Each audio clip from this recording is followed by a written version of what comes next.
and I just don't think the information or the pieces are delivered early enough for this to be like a solvable mystery, or where you're having that like, oh, of course moment.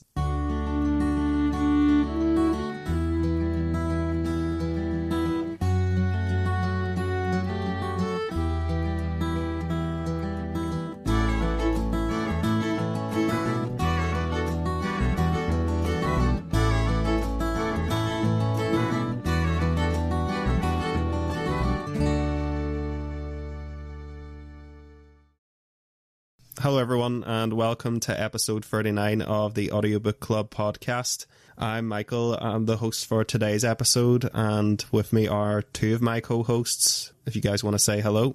Hello. Hello. That's Stephen and Jonathan, and Jason will hopefully be joining us some point during the episode. Today we'll be talking about Harry Potter and the Goblet of Fire by J.K. Rowling, read by Stephen Fry. Nobody picked this book. It's just we do one of the Harry Potter books a year, so it's that time now for us to talk about one of them. So we left off last time with The Prisoner of Azkaban, where the Dementors were at the school for a year, and they were looking for Sirius Black, this murderer who was on the run. And then we learnt that Sirius was actually Harry Potter's godfather, and that actually he was an innocent man, and that it was, what's his name again? The rat. Peter Pettigrew. Peter Pettigrew. Yeah, Peter Pettigrew was the one who committed the crimes that Sirius Black was wanted for. And there was the whole time travel element and everything, and then we were left off with that. Now, in this book, it's a lot longer, and I would say that it continues the trend of going towards darker and more adult themes within the Harry Potter universe, and it's also a lot longer. This is the first like doorstop Harry Potter book, the first like big one. And yeah, basically what this one is about is it inspired a lot of young adult fiction back in the day. It like went through that whole everybody has to be like in a game to the death, or like a game show or something like that. I think the Goblet of Fire book was a big influence on that, like on that little like period of those books coming out. What happens in this book is the Triwizard Tournament comes to Hogwarts for a year. So traditionally 3 wizards are supposed to compete in that competition from 3 different schools, but of course Harry's name is also drawn, so in this year it will be 4 wizards competing.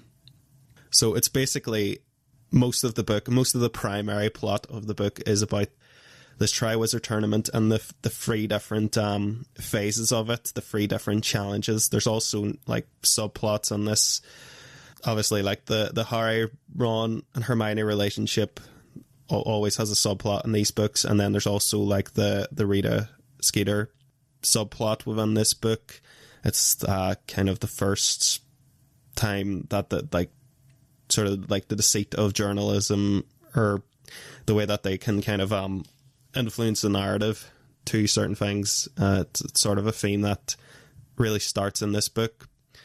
We also have the notorious house elves subplot, and we also have like the introduction of the Death Eaters, who are like the henchmen basically of Voldemort, and we have the introduction of the curses. So that's another way that sort of gives this book, Harry Potter starts the trend towards a darker area, mainly because of the Death Eaters and those curses. And I'd be going no spoilers, but a couple of dark things happen towards the end. We'll touch on those when we get there. So I'm going to start and just ask you guys, what do you guys think of this book in the context of like the whole series? Is this one of your favorites, or is it towards the middle or towards the back end, and why? I'll start with you first, Jonathan. I'm most interested to hear what you think, because I know you did read this before, but you're sort of the newest to the books. It was fairly recently ago that you first had listened to this, so I'm just interested to hear what you think of the book, especially compared to like the movie. Yeah, well, I'd only read this book once before. I've actually not read. This is the furthest I got to in the series. I'd never read past the 4th one. and it was only about 2 years ago I think I read it, or actually I listened to it. Yeah, like in terms of the movies, the fourth one was always my favorite. I just again love the whole concept of this. Like, yeah, it's like you said, this kind of almost like a Hunger Games thing. This challenge, this fighting to the death kind of thing almost. I just thought it was a really good concept to bring in the wizarding world, because obviously using all the spells and stuff to solve challenges and puzzles and whatnot. In terms of the books that I've read then, since the first four, this is my favourite so far, I think, of all four of them. Again, for the same reasons as the film would be my favourite of all the films. I can't say it's my favourite Harry Potter book yet because I haven't read the other three still to come. But yeah, definitely my favourite so far. And yeah, really enjoyed listening to this book. And yeah, I'm excited to get into the plot points.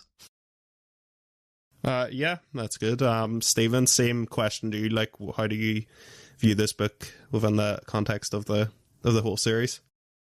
Yeah, I think it's. I think it would be in the middle for sure. I think I said before, in terms of rating, for me, it goes in order of the books, except 1 and 2 switch places. So, like, 2 is my least favorite, and 7 would be my favorite one. Maybe 5 and 6 swap as well. I'm not sure. It's tight, So yeah, 4 is definitely in the middle. They're all good though. They're all good.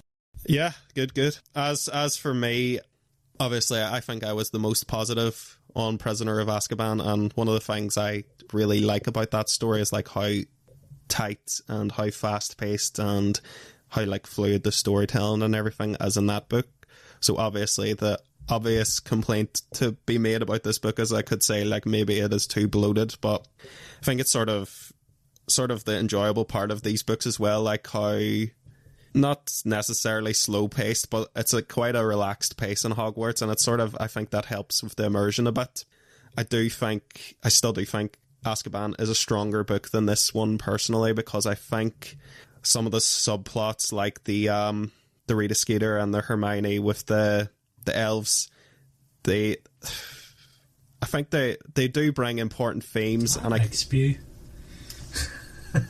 they do. That's like important themes to the whole story, and also I can see why they're there, especially in later books. What's brought up and all, I do think they have sort of some thematic payoff. So I definitely don't think they're completely filler, but just not as engaging as the main plot is in this. Whereas I thought the whole book of Prisoner of Azkaban is very engaging. So that would be my one more thing about this book, but I still think this is probably one of the better ones, one of the best Harry Potter books. So what about for the books that come after? Where does this rate? Well, it's been a while since I've actually read those books, so we'll see anyway when we get to those and this as well. But right now, just from memory, I think this would be towards the top. Like it would be really, yeah, like it would be in the top. Well, actually, it might be the middle. I don't know, because I need to see how I feel about the last one again, because I can't remember. But I know that the 6th book and the 3rd book were always my top 2 previously, and the 4th one might have been 3rd. But I need to see how I feel about the last book again, because I can't really remember, what I felt about that book. Mostly when I think about the 7th, for some reason, I more think about the movie. Which one? Yeah, I know.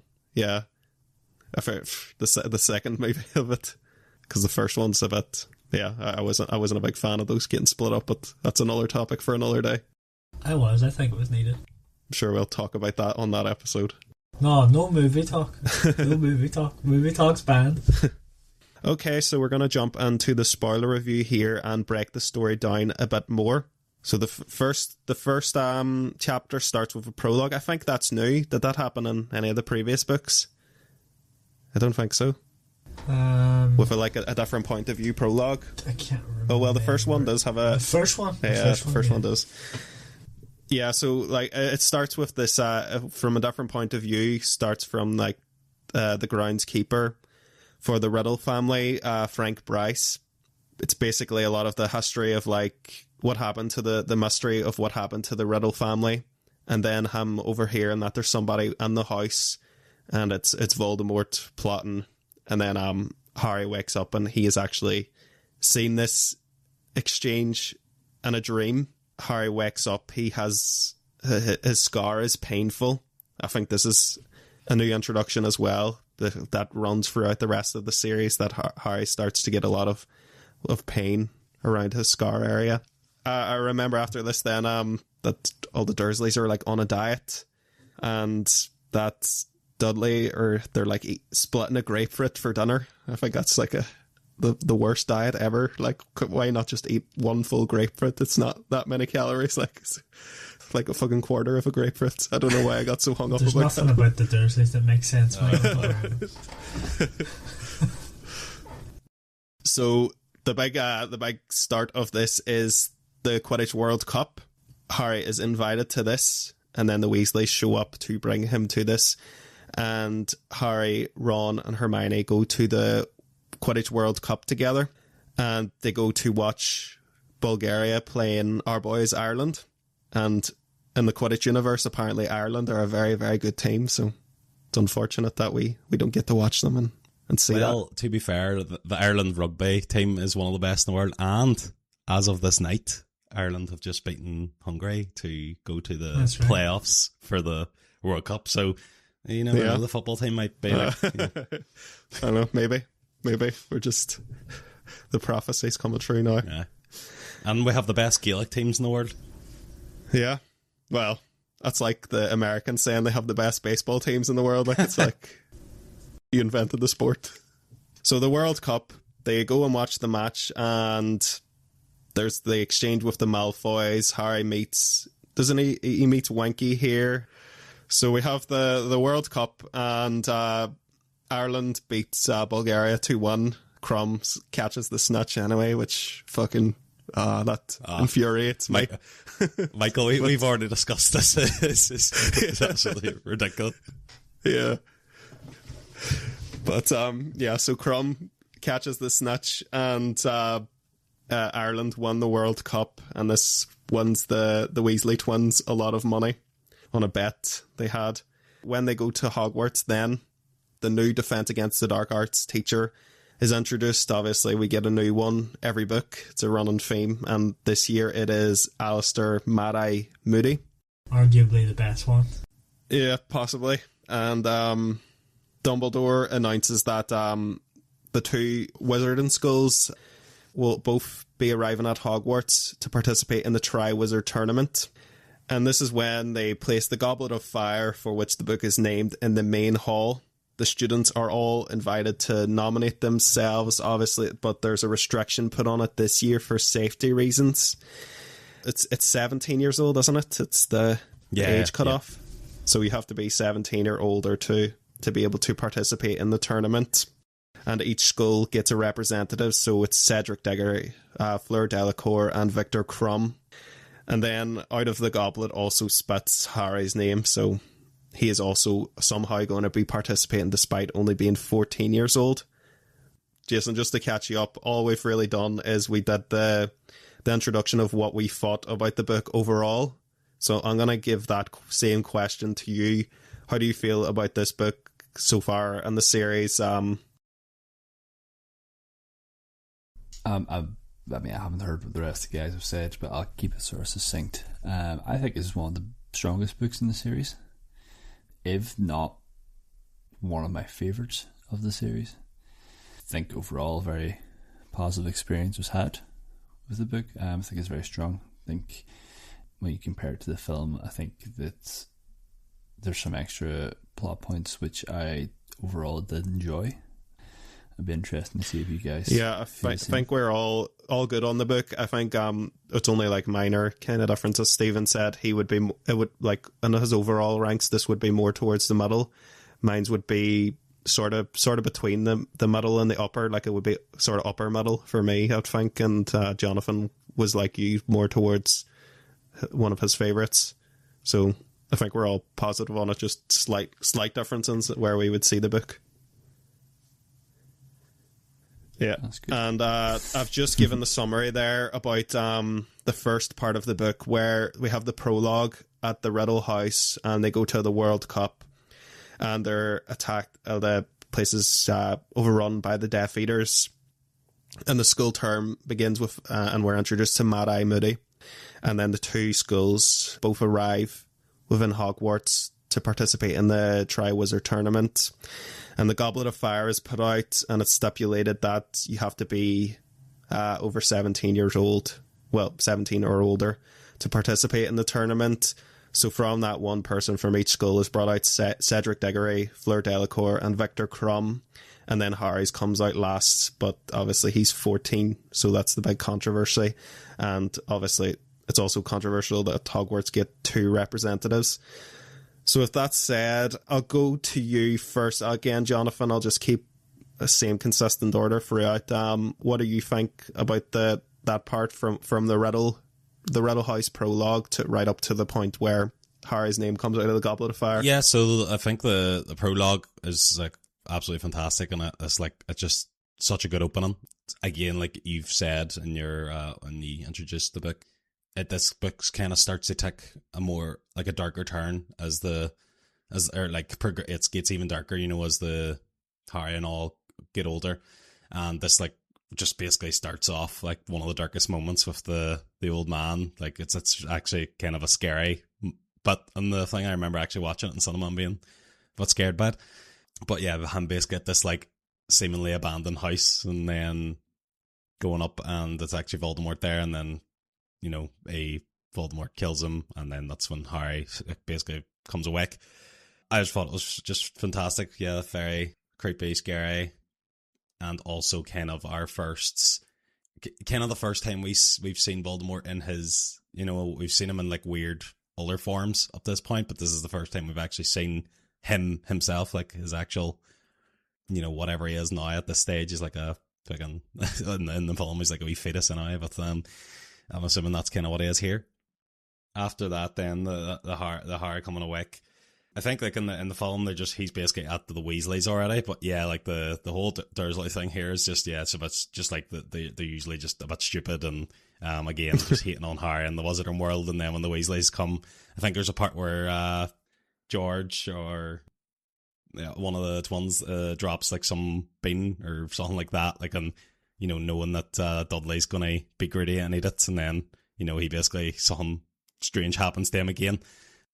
And it's always like just this playing this jokes on Dudley. Obviously, we know he fully deserves it, but at the same time, I think it causes a hassle then for Arthur. He has to try and undo whatever's been done. So yeah, that added that wee bit over the film. Just that kind of funny, nothing major in terms of the plot or anything like that. But yeah, just that wee kind of funny chapter. Yeah, the Quidditch World Cup again. Like we've already griped like 3 episodes of covering Harry Potter about what we think of the Quidditch, and the rules are ridiculous.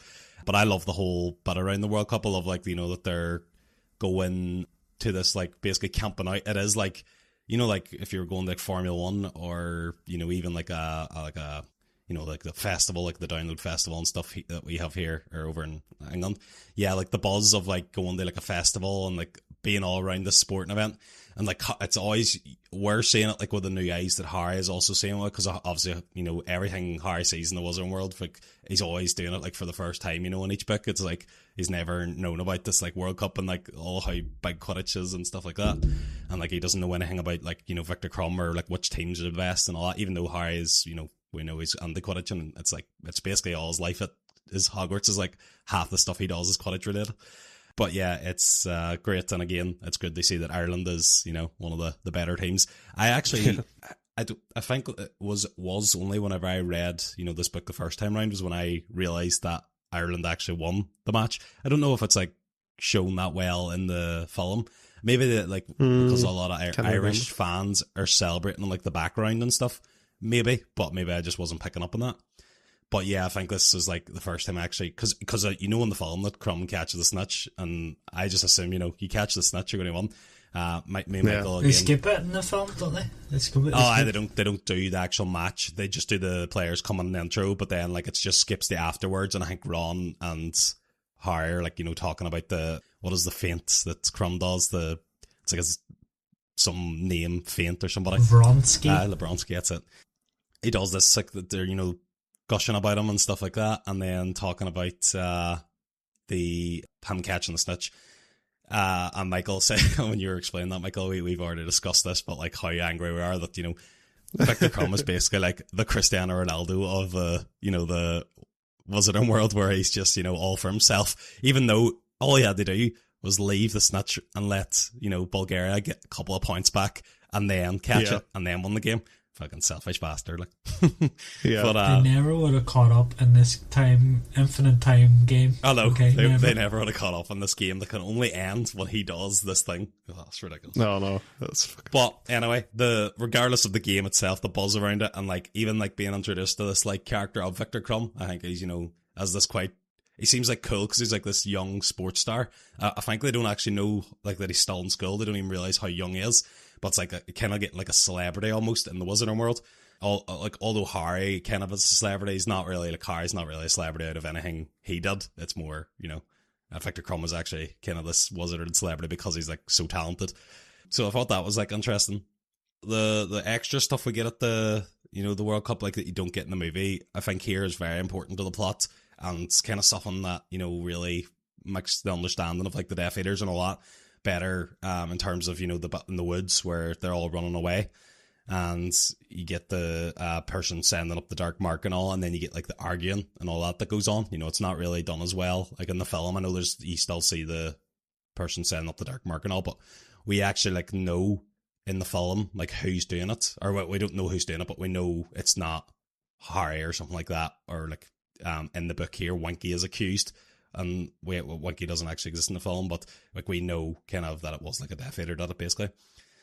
But yeah, I liked all the extra stuff that the book really added here, around the background of this. Yeah, and then what's next? Going to school. Yeah, the whole introduction of the two other schools, again, kind of saying what I was saying about Harry seeing everything for the first time. He was like, I didn't even think there was other Wizarding schools.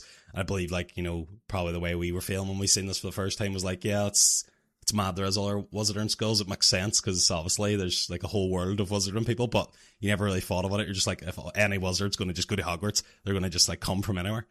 But no, there's all these other schools, and then the one Durmstrang is like this one that's, you know, it's hidden or whatever, and it's like they like teach them about the dark arts and stuff like that. So it's like this very, you know, goes against the rules or whatever school. I think it's like they don't know where it is, but it's basically like kind of hinted that it's like somewhere in like Russia or something like that, is it? Like, or somewhere, you know, kind of Eastern Europe area.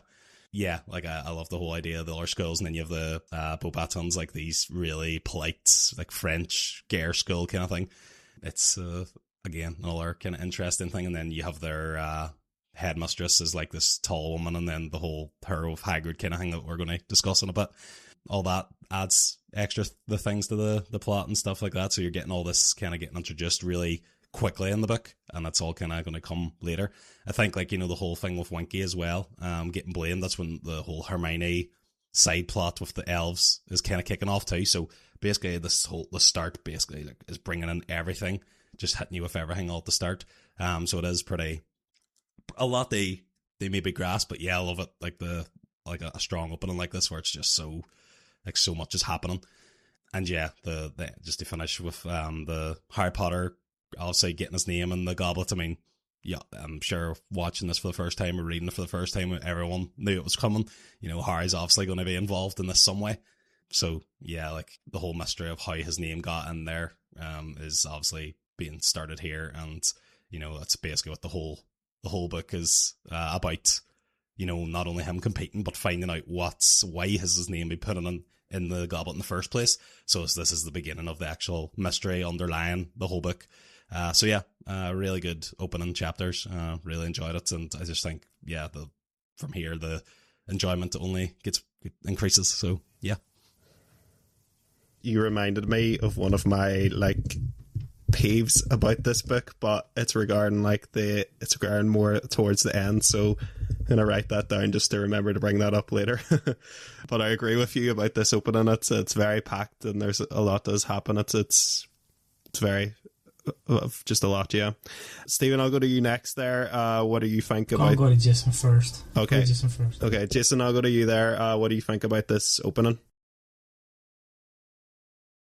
I mean, yeah, I think it's quite dense, quite a lot happens, but I think it's probably just because we have took quite a significant chunk of the book. I think it's very. I think it's very strong. I think we get quite a lot of the world. Like, I think we get this aspect. We get more of the outside world, with the sort of trip to the World Cup, and I think we sort of get like this very like introduction to like the darkness that's about to come in the book with the introduction of the Death Eaters, and we also just get to meet some very various characters, some well loved characters like Mad Eye Moody, some of the Bobatons, and I just have like a bit of a soft spot just for the whole sort of pulling the cast of characters that come from this book. I would say, I think like some of the things, like, I always find it a bit weird that like there's like this sports star. I think that is some of the gripes with the whole Quidditch and the whole sport thing. Is like, she doesn't really know how to write a sport, and there's various reasons about that. One being the scoring, but like the other thing that sticks out for me is that like Victor Crumb is like this like best sports player and their best seeker in the world, and it's like he's also 6th year in school and still going to school despite being an unbelievable international sports player. But I thought I just love this book. Yeah, I think it would make more sense if he was like just like an exciting prospect or something, not like one of the best players in the world already. It would make more sense that way. But yeah, best player in the final. To be honest with you, I think you could have maybe had the Quidditch World Cup and maybe also have just not had him be part of the team. I don't think we needed to have him. I don't think we needed to have that champion be that's like, because J.K. Rowling wants to like set the pieces out so much and foreshadow everything. I think that's sometimes really satisfying about Harry Potter, but I think that's also part of what like makes some things feel a wee bit silly and contrived, like that, for example. Yeah. No, I felt that was just just a bit weird. But overall, I think a very strong opening.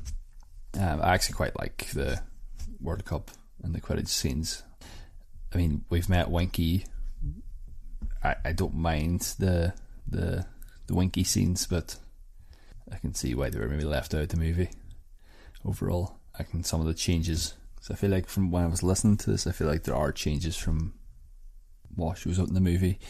But I think overall I'm happy with, if I say changes, I suppose, like, I mean, I think some of the stuff that happens in the book, I think I prefer to what happens in the movie. But no, I agree. I agree with Jonathan that the prologue is brilliant. I think that chapter is one of the best chapters in the entire series, just for like the slow kind of unveiling of information and the way the kind of suspense of how does this tie into the plot and then slowly bringing it towards the plot. I think that was just really well done and really well written. One of the best written chapters of the Harry Potter series as a whole. And I also agree with what Jonathan said about like just how really well it captures like the buzz and the spirit of the sport. Even though I agree with what Jason was saying about like how she doesn't really know how to write a sport realistically in some ways. I think that the capturing of the spirit and the way the fans and the build up and everything, I think that was really captured that essence really well and made that part really enjoyable and really immersive. And yeah, I really hate the part of Crumb catching the snitch because he apparently knew that they stood no chance, and that's not his call to make at all. That's just so selfish. And if this was a real sport, he'd never play again. The manager would just be, that's you done, but yeah. It would be absolutely hated. I thought the introduction to the Death Eaters was pretty cool, and that is, again, that is the dial twisting up another notch of really making the series darker and explore darker themes and introducing not just dark characters but actual characters. We start to get an introduction to people who were drawn towards Voldemort for not just like twirly mustache reasons, evil, but like more complex reasons why they were pressured towards that kind of, and I think that's handled really well in this book and explored throughout the rest of the series as well, obviously. And yeah, like enjoyed the introductions to the other students, and I like this kind of conceit of the game, the tournament and everything. This is before like all the young adult books came out and beat this plot to death. But yeah, I think it's done entertainingly in here, and the idea of the trials throughout Hogwarts. It's an exciting sort of start, and it's an exciting direction to take the plot onto. It's a little bit, I think it's a little bit disappointing that there's like no like Quidditch at all within this book then after the World Cup because of that tournament. I don't necessarily, well, I suppose they're using the grounds for other reasons and things, but and Harry still gets on a broom, like. yeah, but yeah, overall I thought pretty good portion of the book. Stephen, are you here yet? Or? Yeah, I think that's the first time anyone's ever said they were like disappointed there wasn't any more Quidditch. That's mad. Definitely Michael, who has made his feelings very clear on Quidditch. Yeah, it's funny. Yeah, so from the start, yeah. So I like the start of the book. I like all the starts where it's like you get a lot of world building, or you see some other thing that's not them in the school. So all the stuff with the Dursleys, all the stuff with the Weasleys, I think it's really funny. Especially like Mr. Weasley and all the Muggle stuff that he doesn't understand. I think it's so funny every single time. He calls it eccentricity and like pumbles and all. It's funny. And then yeah, the Quidditch World Cup, all that's a lot of good world building as well. You get to see a lot of things again that you wouldn't see in the school, like different kinds of wizards and different people from different countries and everything. It's very, very fascinating in a way. Yeah, Crumb's an idiot. Quidditch doesn't make any sense. Yeah. So on and so forth. And the school bit, yes, it was fine. Yeah, I mean, wasn't amazing start to the school year. Like nothing popping out for me really, interest wise, but it was good. Overall, good start to the book. Yeah, when I said that I missed Quidditch, I think what I really missed is Oliver Wood. Like this is he's one of my favourites. Do you think Oliver Wood plays for the England national team now? 100%. Like I think he's like not a first teamer. He's one of those guys. He's one of those guys who never quite break it. He's there more for his presence in the locker room than he is to actually play. That's it. He left at Hogwarts this year, so it's like you don't get any more Oliver Wood after the third year, not. It was fifth year's final year, I think, or don't know. Can I remember? I don't know. I can't, well, there's no Quidditch in this one, and I can't remember him being about in the fifth one. Is there even much Quidditch in the fifth one? Because your woman comes on, doesn't she like stop all the fun?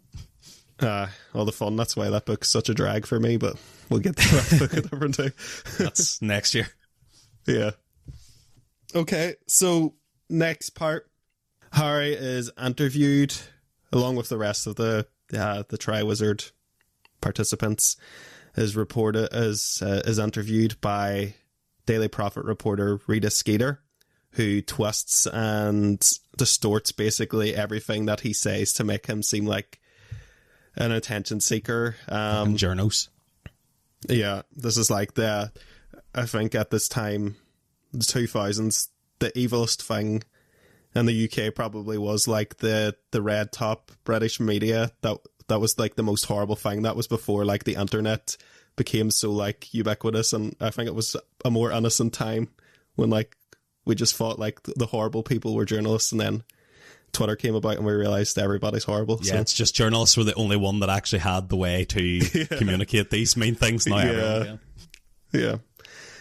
So Harry speaks to Sirius, who warns him about Durmstrang's headmaster, Karkaroff, who is a former Death Eater, and this explains a lot of why Durmstrang are so into like the dark arts and why it's like taught so openly within their school. Sirius tells Harry that his selection in the tournament is dangerous, and that it's somehow connected to the World Cup. So it's like this, setting up this kind of mystery of whether there is a conspiracy. Obviously, somebody within the castle has put Harry's name and the Goblet of Fire, and Sirius is kind of saying this person has done it basically because they mean you harm. So it sort of turns into another whodunit and another looking out for who the bad guy is, and Karkaroff is obviously one of the main names that's put forward here. Hagrid then tells Harry that he has some information about the first task. So he brings him down, and Harry sees the dragons then. And he also sees, I think it's Victor Crumb. Oh, well, he sees Karkaroff, so he knows that Crumb's going to learn about it. And that Fleur is also going to know about it because her headmistress is there as well. And so he doesn't want Cedric to be in the dark about it, so he goes and tells Cedric also about the task. Harry's sort of looking for ways to research in ways. There's a lot of library time and a lot of researching in this part of the book to try and figure out the way past the dragon. And Harry, after Moody speaks to Harry, he learns that Harry is a great flyer. So this is where Harry learns one of the classic spells, Accio. And Harry is able to summon his broom and use it to fly past the dragon and complete the task. I'm actually just going to leave it there. So going from the introduction of Rita Skeeter, Sirius warning Harry, and the mystery about who's put Harry in the goblet, and then the first task, maybe shorter part of the book this time. But what did you guys think of this part? I'll start with you again, Jonathan. Yeah, like, so the whole introduction of like journalism again just kind of draws a parallel between journalism and the wizard world, and the real world is very much the same, where, you know, to get reads or to get people to buy your newspaper or whatever, you want to make up, you know, the most, you know, interesting stories, even if you are finessing the truth somewhat. Yeah, so I think that whole thing, you know, it kind of gives you, not only does it give you, you know, the kind of hatred against the journalists and stuff like that, and the whole way that obviously we know it's lies, what she's writing, but it's also the way that everyone in the school, you know, kind of, this always seems to happen where everyone in the school comes against Harry. Like we get it in like Chamber of Secrets, where, you know, he can speak to snakes, so everyone's like afraid of him and stuff. So like there's this thing, this is like a good way to actually, you know, portray it or do that, because it's very realistic and what actually would happen in the real world. So yeah, I kind of like she's a very annoying character. I like the introduction is like, you know, when Harry's talking there trying to tell her, and he's about like, you know, hesitant and talking to her because he doesn't really know what to say at this point, but her like Quill is like writing down things like really fast, and he's like what could that possibly be writing? I haven't really even said anything. So like yeah, I think it's quite a funny character to have, but also very annoying. Obviously, like from the third book, you know, we get the introduction of Sirius, and we've only really known him for like say the last few chapters of the third book as like a good guy, essentially, because like most of the third book, Sirius is actually thought to be the bad guy, or like the evil person, whereas yeah, we find out he's actually, you know, Harry's godfather, and he's, you know, actually basically the only thing Harry has as an actual relative that, you know, cares about him, or like a family member or whatever. So yeah, like you get more kind of serious going on, especially in the book rather than the movie, because in the movie they don't really have the communication with Sirius as much, I don't think, whereas in this it's like basically every other chapter's like Harry up writing a letter to Sirius, and then like, you know, talking, there's a lot more about, you know, how Sirius is still, people don't know about like Sirius being innocent yet, apart from like Harry, Ron, Hermione and Dumbledore. So like there's a lot of like the, you know, having to use different owls to kind of make sure the owls aren't getting tracked to where Sirius is hiding and stuff like that. It's all quite interesting, but yeah, it's kind of adding this layer of, rather than, you know, Harry having, you know, like he always like would maybe talk to like Dumbledore to try and find out stuff, but we know that Dumbledore's like, he's always gone or he's away somewhere, especially near the end of the year when all fucking goes tits up. Dumbledore's just decides to take himself off somewhere. Yeah. But we have this interesting way for Harry to try and seek advice, but every time he does so, he's like putting Sirius in risk. So it's kind of like this interesting, plot point that's, for Harry to ask for help, because he always thinks, should I ask Sirius, or because I think he's like, conflicted at the start with the scar hurting. And they're like, you should tell Sirius about this, or you should tell Dumbledore and stuff like that. And he always gets Harry trying to, no, it's not him. But yeah, the first task, like I the whole thing with all the tasks and all is very like interesting. How it is, you basically, although the first task is like this reveal, like Hagrid kind of cheats, but we find out that everyone is basically cheating to find out, which is fair enough, because like the first task's the only one you can't really prepare for, whereas the other ones, like each task gives you a clue for the next one or whatever. So like I feel like the first task is a bit difficult if you didn't know what was coming. So yeah, I mean, I think that was fair enough. And then Harry actually doing the the noble thing again, being the Gryffindor that he is, and telling Cedric about it, because again, Harry didn't really ever expect to be in this, and he doesn't actually at this point, I don't think in a way, care about actually winning it. He probably is just worried about trying to stay alive. And yeah, the whole mystery again, the mystery I feel got more introduced with his name getting put in the first place. You're like, why would someone do that? But now you get the sinister reason from Sirius of, I mean, obviously they're doing it to try and either get you killed or, do make you vulnerable in some way or whatever. So yeah, and then the fact that there is a Death Eater at the school now obviously gives you this kind of obvious suspect. But, we're obviously, I keep saying the word obviously here a lot. We're getting led into this, we know that it's not going to be as obvious as they're making it, but we have to go with it for now because, we have no other leads at this point. So it's just like, there's a Death Eater at school. It is most likely him at this current point.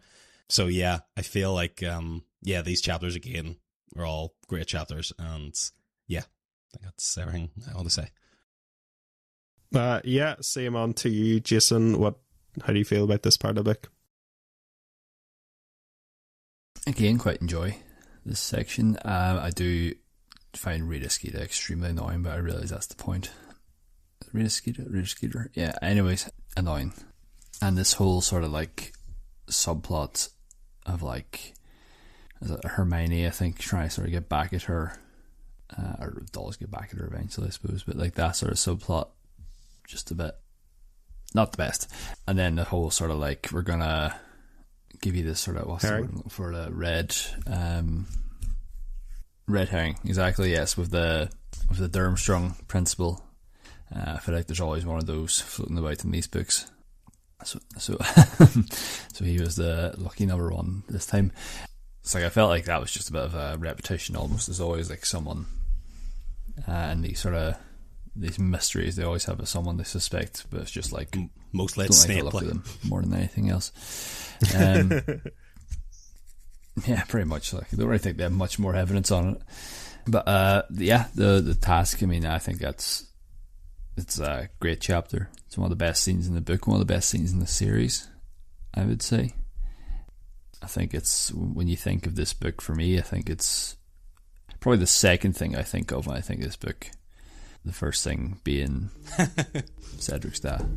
It's my boy. My boy. But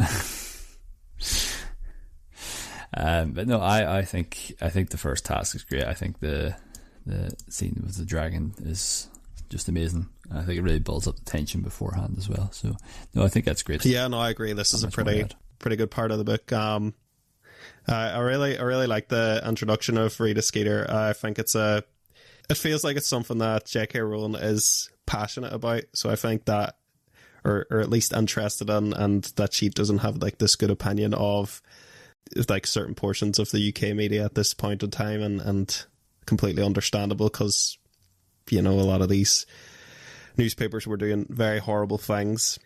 So yeah, I think she's a good introduction to the Wizarding world. And yeah, I really like how much more Harry's relationship with Sirius develops throughout these books, compared to like the movies, where we get to the 2 footnotes of Sirius basically. So, and yeah, the first task, I agree with what Jason said. I think it's up there as one of the best best parts. It's just very exciting. It's just very, very well done and very well handled. And it's nice that it's like not that Harry went out and like just was a badass or anything. It's just that it played onto Harry's strengths well, in a sort of way that made it feel realistic and satisfying. So I enjoyed that aspect of it. Can I add, like, something I noticed, like, in all the tasks is there's always an audience, but the audience can never actually really see anything. Like, Harry flies away off in the broom or whatever. I know that's more in the movie where he flies around the Hogwarts and stuff like that, but he's maybe not that visible. And then the second task, like, you know, again, underwater, they can't see what's going on. And then the third one, you know, behind a big wall of bushes, so they can't see either. So, like, the audiences in this are pretty shit. Yeah, they need like a cameraman or something on a big screen projecting. Yeah, like they're pretty useless. Like, yeah, it's a awful spectator event. Okay, so moving on to the next part, I've got a lot more here. So I haven't mentioned it yet, but it's already previously been brought up that Hermione is quite concerned with like the rights of the house elves and how they're treated within the wizarding world. She was previously a little bit ignorant, her coming from like a muggle upbringing, whereas like the house elves are they're just part of the society and the wizarding world. Sort of knocks around these arguments, and then eventually she drags Harry and Ron down to the kitchens to see like the house elves all working to make their food. This feels like a big retcon to me, like, because previously it made it look like the food was just magicked into existence. But I think it's one of the rules in Harry Potter is like nothing is really like created, but something can be like moved. I think it makes it slightly less wonderful, like, that all the elves are on there slaving away. But it's basically that magic follows the laws of conservation of energy. So, like, you know, energy can't be created or destroyed, only transformed. So it's like, you know, J.K. Rowling's been like, oh, well, there is some scientific stuff going on behind magic. So we encountered Dobby, he's just loving life. Like, he's the top elf nowadays and loving wearing clothes, and even he works in the kitchen, but he works for a wage, but the wage is like nothing, and Hermione's insulted by how little he makes, but he's delighted with it. And Winky, who is Mr. Crouch's ex-house elf, who was basically put out of his service because she was accused of holding the wand that cast the summoning spell at the World Cup. She's clearly very miserable with her existence, and after that, Professor McGonagall announces that the Yule Ball will be happening and that all the champions must find partners to represent at this. So Harry finally gathers the courage to ask Cho, but finds out that she is going with Cedric. Hermione says that she is already taking somebody, but she won't say who. And she's annoyed when Ron asks her, because he asks her as like a kind of last resort, and he's just like, "Oh, you're a girl, aren't you?" Like, just all of a sudden. Harry and Ron, they go with the Patel twins at the end because they kind of links them together, and they can ask them kind of as a pair. On Christmas, Ron has to wear his terrible dress robes that were talked about at the beginning that look like some kind of ancient dress or something. And it's then seen that the person that Hermione is taking is Victor Krum. Harry spends the night feeling miserable about Cho and Cedric, and the Patel twins they're not very happy with Harry and Ron. Harry and Ron leave the ball and they go for a stroll. This is when they overhear Hagrid telling Madame Maxine that he is half giant, and he's asking if she has also got giant blood, and this greatly upsets her. After the ball, Cedric hints to Harry to take a bath with his egg and tells him about like the prefect bath on the second floor, I think it was, and Harry is wary of this advice. He returns to the Gryffindor Tower same night at the ball and sees that Hermione and Ron are having a big fight about why she took Krum to the ball. The next day, Hagrid is no longer teaching. He's been replaced, and turns out the reason is that Rita Skeeter has written an article about his ancestors who are giants, and basically in the wizarding world we're learning more and more about their interactions with other species, but giants are seen as very violent and dangerous, and it's not a good thing to have giant blood in your family. Hagrid is embarrassed and he doesn't want to emerge from his cabin despite having the Dumbledore's word kind of against him. During a trip to Hogsmeade, Ludo Bagman offers to help Harry with the tournament and mentions that Mr. Crouch has stopped coming to work. Hermione insults Rita for writing such horrible articles. Harry, Ron and Hermione return to Hogwarts, visit Hagrid and persuade him to return. Hagrid is grateful for their loyalty and he begs Harry to win the tournament. That night, Harry takes the egg into the bathtub. It sings that he will have an hour to reclaim something valuable that has been taken into the lake. On his way back to his dorm from the bathroom, Harry, wearing his invisibility cloak, checks his Marauder's map and spies Mr. Crouch in Snape's office. In his surprise, he drops the golden egg, which makes a loud screeching noise. Filch and Snape appear instantly. Moody also appears, shoos away the other men, and returns Harry's egg to him. Moody asks to borrow the Marauder's map, which shows every part of Hogwarts grounds and castle and where every person is within it. The night before the second task, Harry still has not figured out how to breathe underwater. He falls asleep in the library and is awakened in the morning by Dobby, who gives him a ball of gillyweed and sends him off to the lake where the task is starting. The gillyweed gives Harry gills, so he swims easily through the lake, finding Hermione, Ron, Cho and Fleur's sister asleep and tied together in a merpeople village. Harry waits to make sure all of the champions rescue their hostages before returning to the surface. Fleur never comes, so he returns with her sister and with Ron coming up last, but gaining high marks for his moral fiber in his competition and in his completion of the task. So that was a bit of a longer part there for the second task. Jonathan, I'll go to you. What do you think of that part of the book that we covered there? Well, just first, the cover, something I think we might have already went past, was the first Defense Against the Dark Arts lesson. Might have been just around the start of this part. Just wanted to talk about it because Moody basically teaches them about the unforgivable curses, which are, used then from this point onwards. And this is it's kind of like, the way the start of the book was the way that it was all Durmstrang's, this dark school where they're taught about the dark arts, but now all of a sudden people in Hogwarts are getting taught about them. But I always just love the bit where, Moody's telling them about the Avada Kedavra curse, and it's there's only one person known to survive it, and he's in this room. Just watching that bit in the, in the film always gives me chills. But I love the whole idea of these curses, even if you use them once on a human, you basically will get sent to Azkaban, which, it's fair enough considering what they can do. And yeah, I just wanted to bring up seeing it because I just think it's brilliant. And like Stephen said earlier, Moody is arguably one of the best. And just this, one of these lessons is just a good reason why, I think. It actually reminds me of another bit that I think we passed over, and I just want to bring it up because it's probably my biggest gripe of the book, is the whole fight between Ron and Harry.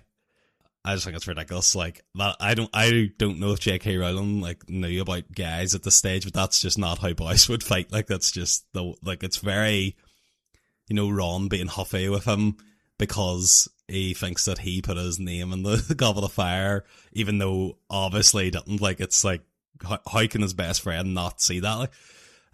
It's so stupid. But the way that they fight in terms of they just it's this fucking really childish one where this might be more in the movie. I can't remember if it's in the book, but where they're not speaking and Ron tells Hermione to tell Harry something or whatever.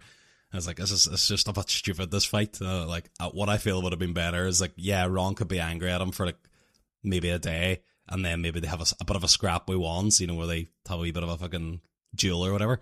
And then maybe then the next day it's grand again. I feel like that would be more realistic. But just wanted to bring it up because I just absolutely hate that whole thing. I could sort of see why Ron it's kind of a spillover of his annoyance at his part in their relationship altogether. Like, it must be tough, like, being the best friend of, like, the most famous, beloved person ever. Well, I know Harry is he's not really beloved all the time. Sometimes he's like this kind of Spider-Man, like, he's, like, both hated and loved, but, by the world he's in.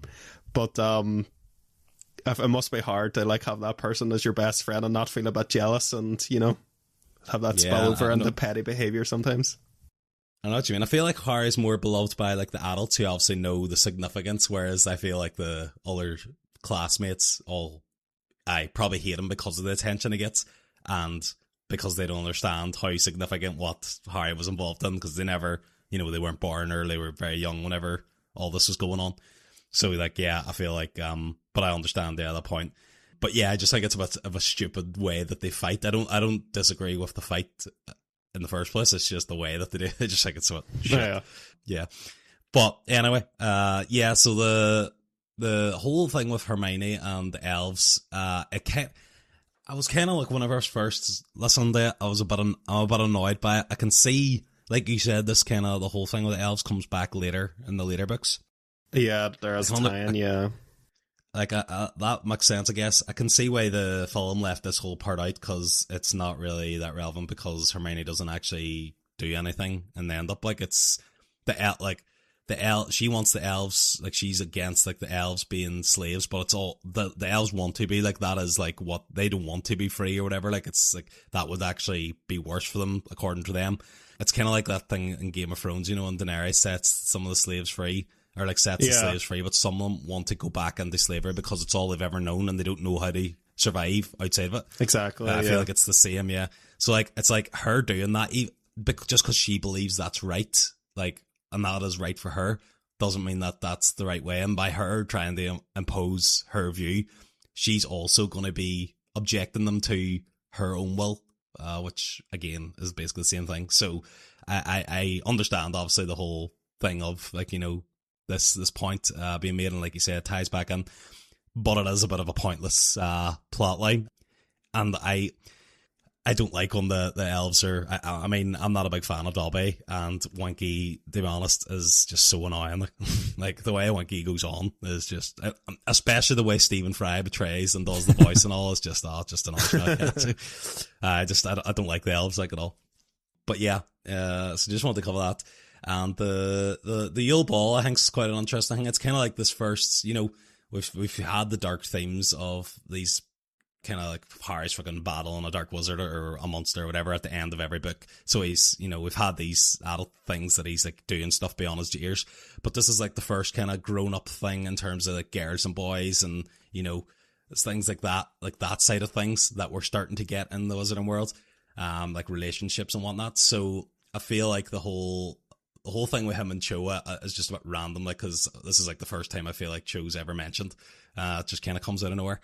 But yeah, I mean, you have to have someone that, like, Harry kind of fancies or whatever. And obviously the whole Ron and Hermione thing is, like, you know, that is, like, it's kind of like that because they always fight. It is like, you know, that's kind of, I don't know what the base story is of that, but, you know, like this, you know, like the base story of Romeo and Juliet is this forbidden love or whatever. There's like one that's this base story that Ron and Hermione is doing where they both fight each other that much that actually is a form of love or whatever. The story is that Ron fancies her and he doesn't know how to express his emotions. Exactly. It's like the dysfunctional rom-com kind of style of story too, where like the two, they just hate each other until they love each other. Yeah, he's like, it's too, like what Stephen's saying there, is Ron's not mature enough yet to even know, he doesn't even know that he actually does fancy Hermione. But he, like, this is the first time we actually get that, like, you know, Hermione's obviously aware of that, and like, I feel like this book's like, you know, Ron and Harry are pure idolizing Crumb for all of it, and Hermione's always like he's absolutely nothing, like, I don't even give a shit about him, and then it just flips all of a sudden where now Ron is jealous of him, and now Hermione likes him all of a sudden, so it's quite funny, that switch. And the ball itself's funny, the way that Harry and Ron are just both depressed, especially when you get in the movie. I think there's a bit where one of the Patel twins asks Ron, are you going to get up and dance with me? And he's all, nah. It's like, I don't even, I'm only here with you just because I had to, you know, like, because I think, like, they don't even want to be at the dance anyway, you know, I think because Harry has to go, because he's one of the contestants in the tournament. So yeah, it's quite funny. The whole that they don't give a shit and whatever. So yeah, I like the whole idea of the Yule Ball, and yeah, it's like Harry Potter always has like a strong Christmas themed thing. Everyone always like goes home for like the Christmas holidays, and it's like always like just Harry and like a few other people in the castle, but like everyone stays now because of this ball. So like the way it's kept everyone, and like you still have all the characters in Hogwarts. Alright, so the second task, the whole, the egg, and yeah, Cedric returning the favour and telling Harry about the clue, like listening to it under the water, was, a good kind of, shows that there's some kind of teamwork going on there, even though Cedric is entered the tournament willingly and obviously wants to win. He's still, a good guy that we can see, and like it's kind of like making him a likeable character, again, for what's to come. And yeah, Harry find that out, and then being unable to work out, that there must be some way to breathe underwater. I can't believe, like, I suppose the whole thing with Harry is he's actually not really that good at school. Like, he's got this, like, he's like a hero or whatever, but he's actually quite shit when it comes to, like, learning magic and potions or whatever he needs. So he's, just kind of useless with that stuff. He's a crap wizard. Like. Yeah, he's pretty shit wizard, apart from like, probably genetics or whatever. So yeah, like the whole, isn't it Neville or something? And I think earlier in the book, it's like Maddie that gives Neville the book about Gillyweed or whatever. Or is that in the movie? It's Neville, and in the book, it's just Dobby. And the book, aye. So it's Moody that tells Dobby about it, is it? In the book? I think he pushes he gives Dobby the answer. I think it's revealed. Well, why would we get that anyway? But yeah, what happens is Dobby overhears Mad-Eye telling McGonagall how to do it. And Mad-Eye knows he's there because he can see through things. Right, that's right. Yeah, so like, but we are aware that it's like he's found out because of this, isn't it? At this stage, or do we only find that out later? That's later. That's at the very end. Right. Dobby just says he figured it out. Oh, okay, right. At the end. Well, yeah. Anyway, we talked about this thing where like Harry kind of somehow. What's the word? Is like not a Mary Sue. That's the know-it-all character, but like the one where everything just seems to work out for them somehow magically. Like it's like this Harry is literally bit here. He is 10 minutes before the thing starts. And then all of a sudden, plot armor. Out of nowhere, the answer just appears before him. But I think it works really well in this book because of why it's appearing, because of Mad-Eye's involvement in that. So yeah, I really like that. I like how it's being used in this case. And yeah, the actual task again, I think Harry doing the brave thing or whatever, the heroic thing, and trying to save everyone and wasting time and then getting extra points for it. I think that's bullshit. I think that's absolute bullshit. Yep. That wasn't the task. Again, I think was it Ron or Hermione or whoever says to him, like, do you actually think Dumbledore was going to let people, like, especially not contestants, die in there? I mean, again, Harry being stupid, and yeah, he didn't follow task, and he should have been marked down for it. But there we go. But sorry. Then again. Yeah. Like, they did like store a killer dog in the middle of the third corridor in the first book, like, so I wouldn't put it past Hogwarts to just be like, let's... but it's Michael. The points don't really matter anyway. No. Like, I mean... It's just for head start, doesn't it? Like in the maze. Yeah, it is, like barely anything. No, it's bullshit as well. Yeah, I don't know what those for, because it's not like that's for an entertainment sport, again, because I told you the audience can't actually see what's going on under the water, so, like, how's it benefiting then if the points don't matter and the actual entertainment value doesn't matter? Then bullshit. But yeah, I think that's me. Yeah, got me gripes out, but I still absolutely love all this. Like, and I like the things that I still like the things that I hate. Yeah, I love bitching about it. Like, I'm just not picking here. Like, it's still fantastic chapters. Like, and just touching on one thing you said, just because I'll probably forget. You mentioned about Ron taking one of the Patel twins to the thing. Aye. Fun fact about that: if you've read The Cursed Child, it's like what happens after. It's like an 8th book, sort of, right, or stage show. Right. And that it's all about time travel and rewriting history, right? And at one point, it's rewritten so that Ron actually marries her, Oh my god. and he gets fat and all. And he loves his life and stuff. It's funny. That is funny. Like, imagine he actually went up and done swear, and that was it then. Like, you know, started and then. Yeah, that is interesting. I like that's like that. Isn't there a Marvel series? What if? Like we animated one. It's like, what if this happened in the timeline? They should do that with everything. Like Harry Potter. It's like, you know, there's like, you know, that one where it's you know, in Dumbledore, or like, you know, they have that time turner thing, and Dumbledore just uses it and goes back and fucking Avada Kedavra's like Tom Riddle when he's young or something like that. Yeah. That's sort of the plot of The Cursed Child. Oh, is it? Except not exactly. It's that, but Similar idea. somebody wants to go back to make sure he doesn't die. I know, like the whole thing. But like, it doesn't have to like work out the proper way. Like, you go back and kill him and stop everything, because obviously we know when you mess with time, bad things happen. So like, it's interesting to see what are those bad things that happen. You know. But yeah, that's my gripes done.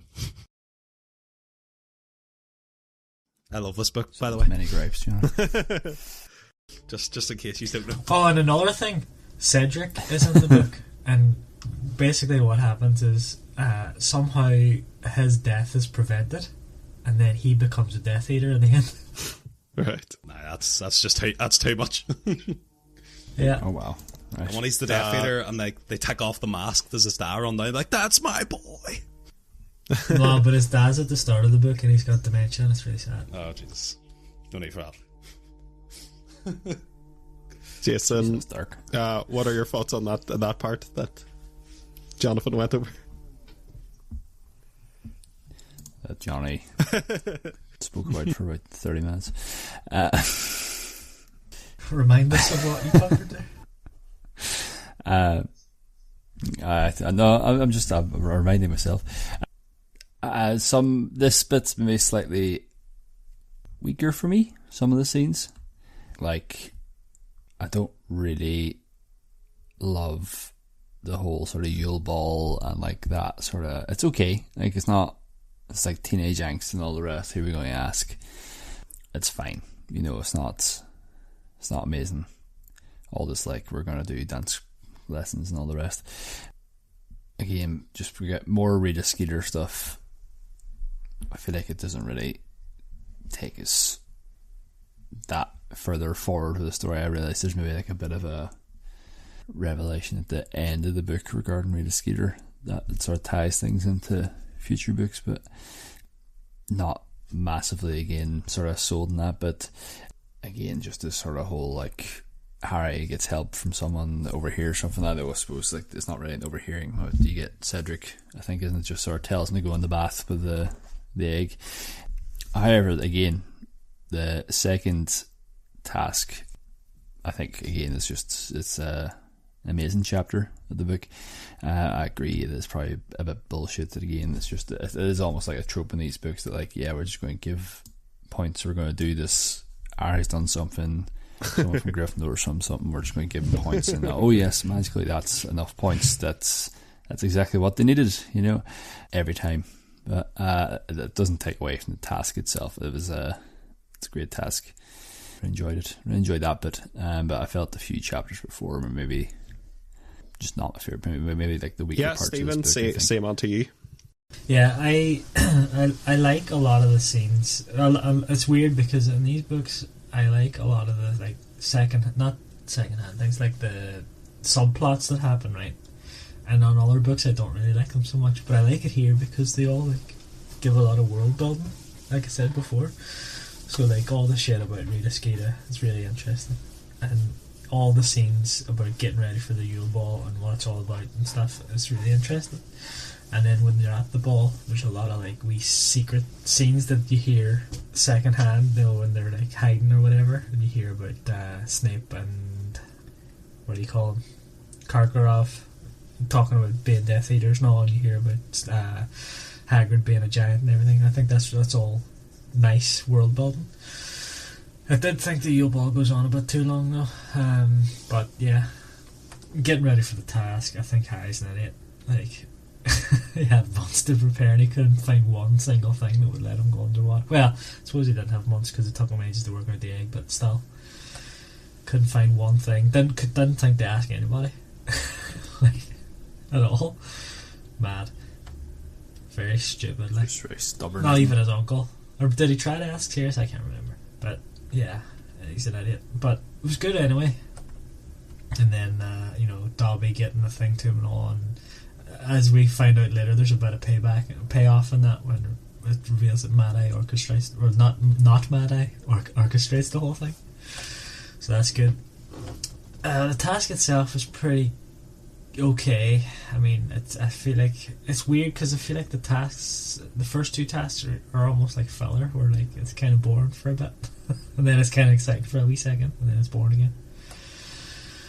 But again, there's a lot of payoff in the scenes that happen around the task, like when they come out of the water and like Crumbs finds the beetle in Hermione's hair and everything, and it's like, what, that was pointless. But then later on it's revealed that it's actually really important, like, not important, but there was a reason for that. Yeah, there's a lot of wee things they got, and I like it. Yeah, it was good. It's a good section. Hermione. It's good. I would lean towards what Jason said, and I think this is probably the weakest section of the book for me. I think this is also like the weakest task. Not that it's bad, but just I don't think it's quite as exciting as the other two. I just wanted to go back to not even this part, but just something Jonathan brought up about the previous is the curses. And I really enjoy the inclusion of the curses in some aspects, but I also do think that it hurts like the power scaling in the world, like going forward, because there's like, it's always like spamming these curses then afterwards because they're so powerful, and it like takes away a lot of like the creativity of the other spells, I think. Like, what I never understand is like he introduces, the Avada Kedavra and says there's no like counter curse or way to block it, but like in the movie, because I haven't read the other books, but like seeing in the movies, like they do like in Harry and Voldemort's wands do the big beam between them and whatever. I know there's the whole thing with their wands being like, they can't hurt each other or whatever, but Yeah, other people do as well. yeah. But other people do this as well, like maybe not to the same extravagance or whatever, but it's not like, anyway, what I'm trying to say is like, yeah, like what you're saying is the balance of power kind of gets, or the balance of spells gets put out by this. What there should be is, there should be a way to block it that's got some kind of, maybe like you just can't block it just like using a normal like, counter curse or whatever, but like there's this trade-off that you have to do, or this really spell that is like really hard to do and really wears you out just to try and block this or whatever. Casting one Avada Kedavra adds a year to your life. Something like that. Adds. Like, there's a scene in the next book that kind of covers that. It's not really blocking it as much as like, so like, do you know when Dumbledore fights Voldemort in the next film or the next book? He does a lot of stuff to block, where he like gets statues in front of them and like stuff, and I think he conjures a big shield at one point that they ping off of. So like, I think that's a film thing where it can't be blocked. Yeah. So regarding Spew as well, it's not my favourite subplot in the Harry Potter series. I think I agree with Jonathan. Sort of, well, you didn't say this, Jonathan, but I think it was sort of hinting towards it, that it does not really go anywhere that much. I know there is a payoff, and I think it's the last book regarding the relationship between the wizards and the elves that makes this more important, but I just feel like it's too big of a central plot to just kind of introduce and then not really resolve in this book and not really bring up again until towards the end of the series. It just feels weird, the inclusion of it. It feels kind of out of place, and like, yeah, it's not my favourite place for the series to go, but it's not too big of a deal. It's just a subplot. But I think like even the Hagrid subplot in this book, I don't think it's the best Hagrid subplot either. For me, that is very like the central story, the central thing is really compelling in this book, and that's kind of what makes me excited. But the subplots in this, I just think are okay. The Yule Ball is obviously another like evolution of the Harry Potter series, where they start to introduce the teenage hormones and all the romances and stuff, which it's like awkward reading now, I think. But it's like I think it's very true to life. Like it captures all that awkwardness and that fear of those kind of things, and yeah, no, I think she writes teenagers very accurately in a lot of ways, but I enjoyed that part to a certain extent, and I thought the clue that Cedric gives is like a really shitty clue compared to what Harry gave him. Don't think it was an even trade at all. It was just like, go and take a bath. Why not just tell him exactly what to do? I know, but why was he dancing about that? Like, it was already telling him anyway. Like, and like Harry just goes, it's dragons. Like, straight up, like, just like, open your egg underwater, Harry. That's it. That's all you have to say. Yeah. I don't know. But yeah, he's just needlessly like mysterious about it. Actually, but, he didn't even need to say that you need to do that. He could have just told them that Harry, the task is somewhere underwater and we have an hour and you have to find out how to breathe under there, son. Yeah. Yeah. He's just he gave Harry the tiniest nudge in the right direction, but he got there in the end. I thought the task itself is it was interesting, like seeing all the mer people and that stuff. But I think less exciting than the first and the final task. But the first because of, you know, the dragon and the chase and Harry getting to lead onto his strengths, and the third because obviously just narratively what it leads towards and everything. But yeah, it's still a good section, even though I do think it's probably one of the weaker parts of the book, in my opinion. Okay, so I was going to read I have like a bigger summary and a smaller summary, and I was going to do the bigger summary, but we were on that part for a good while, so I might just do the smaller summary for the last part now. And the third task, before that, there's like a bunch of stuff with like Barty Crouch and his son and stuff that's revealed, and Karkaroff has the dark mark and asks Snape if he can feel it, like foreshadowing kind of what may come in the future now. And then comes the third task, and Harry and his competitors have to navigate a maze of obstacles to reach the Triwizard Cup. And there's a few nasty things in here, like the blast-ended skirts, and I think a Sphinx, isn't there, at one stage, and some other creatures and obstacles to get around. Eventually, Harry and Cedric reach the cup at the same time, and they decide to grab it at the same time. They are immediately transported to a graveyard where Peter Pettigrew kills Cedric and subdues Harry. Then, using Harry's blood, he performs a rite that returns Voldemort to his full form. As Voldemort and Harry duel, their wands magically connect. This distraction allows Harry the chance to escape to Hogwarts with the cup and Cedric's body. Also because we see like the reverse of the spells prior in Cantata, isn't it? Or something like that. We see like the people that Voldemort has last killed. So we get a moment with Harry and his parents too in there before he goes back.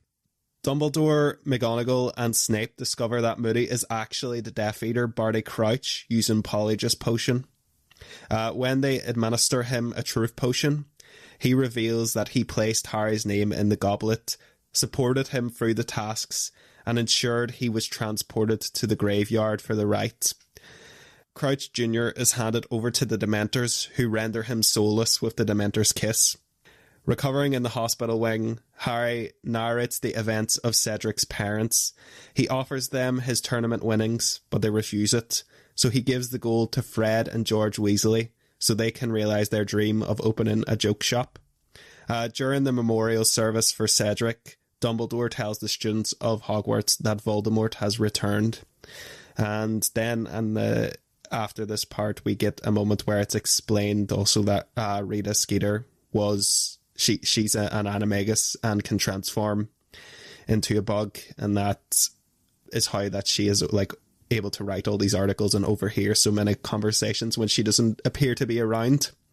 So that's the end of that book. Jonathan, thoughts on the third task and the ending? Yeah, I mean the third task is quite interesting, where it's kind of like doing the maze and like obviously to get the end, but having all these obstacles within it. So it's kind of like the ultimate task of having lots of like obstacle puzzles and monsters run all about.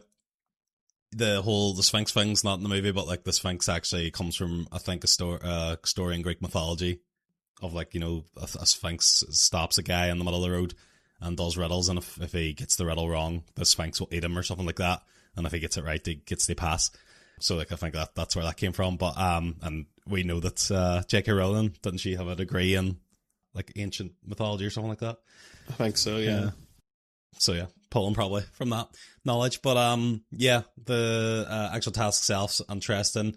And then we get Victor Crumb is obviously like he's very acting strange, let's say, but like they don't know what's going on yet, and they think that he's maybe just like, because Victor Crumb was very, you know, quiet up to this point. He doesn't really say much, and then all of a sudden he's freaking, you know, I think he takes out Fleur, and then he's trying to kill or take out Cedric at some stage. So like they're like, what the hell's Crumb up to? Like, is he like he wants to win this, but that badly that he's willing to, you know, attack other students and stuff. So we're getting this kind of foreshadowing of what's going on again.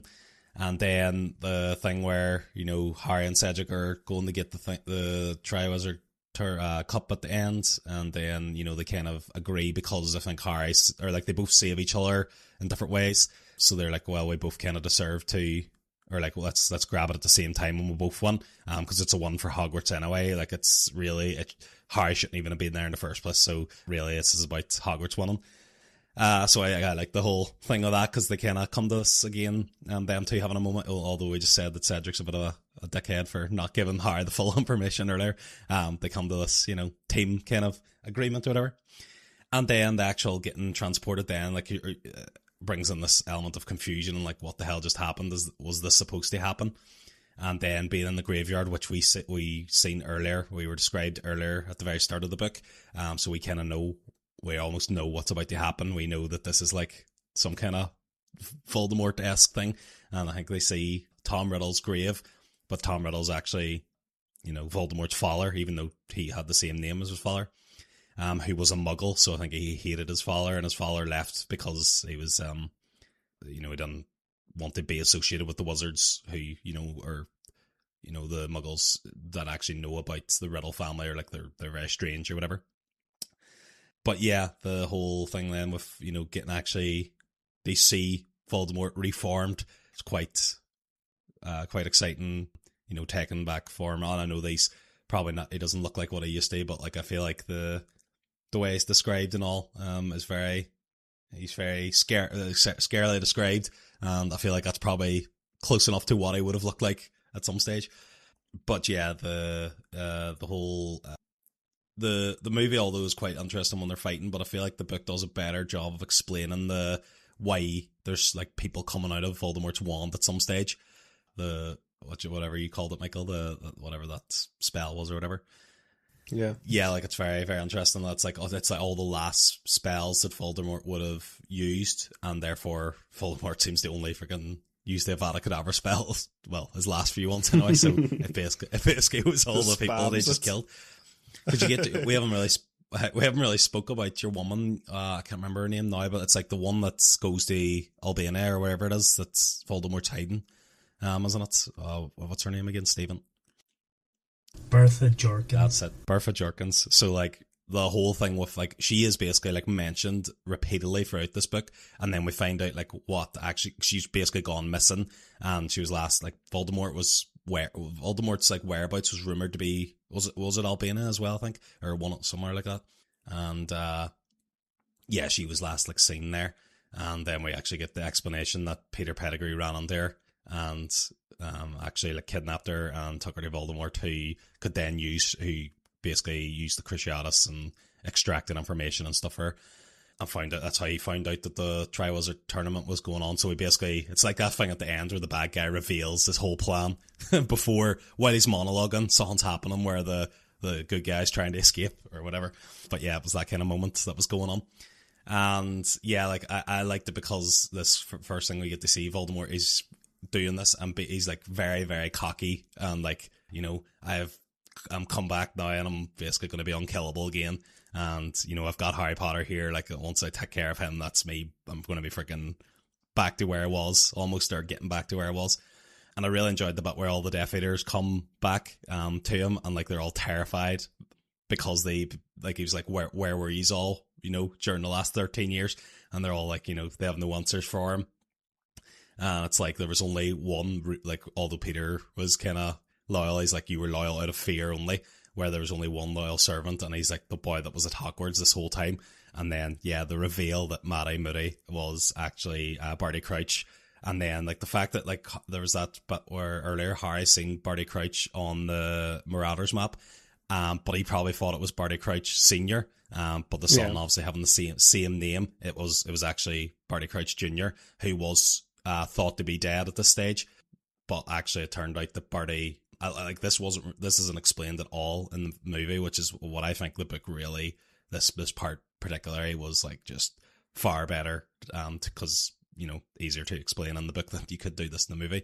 But the whole fact that he was, Barty actually set his son free and put the wife in his place, I just think that was madness. Like, it was, like, mind blowing when I first heard that, what actually happened there. Because I always thought it was like Barty, he was like this guy that was, Barty Senior was like this guy that, would put his son in Azkaban because if it was the right thing to do, like, he would never go against that, but actually ended up, he did save his son in the end. Yeah, I just thought that was also really, really interesting. I love that stuff. And, like, that reveal of Matty Moody not actually being him. And, like, I always got confused when I watched the movie of when exactly did the switch happen. Like, did we ever know Matty Moody? But that is cleared up again in the book, where Dumbledore says you've ever actually met the real Alistair Moody, because there's, like, the story of something going on at Matty Moody's place, like, the week before school started or something like that. And what actually was happening there is, like, Barty Crouch obviously broke in and kidnapped him or whatever, because he needs him close to make Polyjuice Potion so he can, like, take on his appearance. But yeah, all that, like, getting all that at the end, all this, like, all these mysteries and all these things coming to fruition, I just thought it was a brilliant ending to the book. So yeah, I think that's kind of me, covered everything there that I've wanted to talk about. So yeah, thank you for that, Jason. Yeah, don't think I have loads more to add after what sort of Johnny was saying there. I agree with most of it. Yeah, a few things. I mean, I think just overall it's a very strong ending. I think it gives us quite a lot. A few things we never really, at least I never really touched on, was, I think, like, I quite enjoy how much more, like, fleshed out, like, the sort of Barty Crouch stuff is in this book, and also the character of Ludo Bagman, because he's not actually in the film at all, as far as I'm aware. I feel like him and sort of Barty Crouch sort of get melded together a wee bit. And we don't really get much of his madness at all, like his wandering about the woods or anything like that. And Moody killing him, or son killing him, I suppose. But I enjoy just how sort of, like, more fleshed out those sort of subplots are in that way. I really like the third. I suppose I like the after effect of the third task. The third task in itself, I think, is okay, but I think then once we sort of get the Porky, the thing being a Porky and transporting him to Dumbledore, I think that was sort of, it really sort of ramps things up. Like, Voldemort is back, this person we've been sort of hyping up since the first book, in the way of sort of tickling in the first book, but tickling the second, I suppose. But I think, like, the fact that he's now finally back, it's like that the seriousness, the sort of the stakes are, like, a lot higher now. And then, like, the reveal of Moody and everything else was quite good as well. Also, Cedric's death's a bit grim. This is the first, I feel like it's like the sort of first, like, innocent. Nah, it's got to be a death in the books, anyways. And like, if it does part. Nah, well, he's innocent in this timeline. But overall, I think a very strong ending to the book. Don't really have much more to add. Yeah, thank you for that, Stephen. Yeah, I think the third task, I think, is kind of okay. I don't like that the second one doesn't really lead into it. Like, I feel like they should all lead into each other, like how the dragon egg told you how to do this, the second one, right? I feel like there should be a better link there than you just get a head start, right? Yeah. It almost feels like the first two were pointless. Right? Yeah. So there's that. And then, of course, it's a maze, so, like, a head start doesn't necessarily matter, right? Because you could just pick the wrong way and then you're screwed. Like, but anyway, all the stuff in the maze I liked, like the seeing the blast-ended scroots, who are these creatures that Harry and their class sort of raise along with Hagrid, as part of the school year, and then they end up massive at in the maze. I think that's great, and they're like a proper threat. Then the Sphinx and all is good, and all the other scenes that we see inside the maze are very, very engaging. A lot of action in there. Crumb being bewitched, and clearly something nefarious is happening because he's clearly not himself, right? Which just adds on to the mystery of everything. Then Voldemort coming back is brilliant. That whole scene is class, where he is reborn. And then he, berates the Death Eaters for not helping him and everything. I think it's great. And then there's still some more mystery left on there, where there's like 2 spots missing in the circle, and one of them is for Barty Crouch, and one of them is left unknown who it's for. And later we find out, obviously, there's 3 spots. It's Crouch, Snape, and Karkaroff, right? So it's yeah, there's a little bit more to give there for future books and everything, or future story. And then getting back, and the quick duel that they have, and seeing all his parents and everything was a great scene. And then again, all the stuff that happened afterwards, it's just like I've been saying the whole time, it's a lot of world building stuff. Again, you hear about what Fred and George want to do, and I've lost my train of thought there, but yeah, there's a lot of stuff in that after, but it just enhanced the whole story for me. And one of the things that I really like is that it kind of ties all of the wee loose plot threads.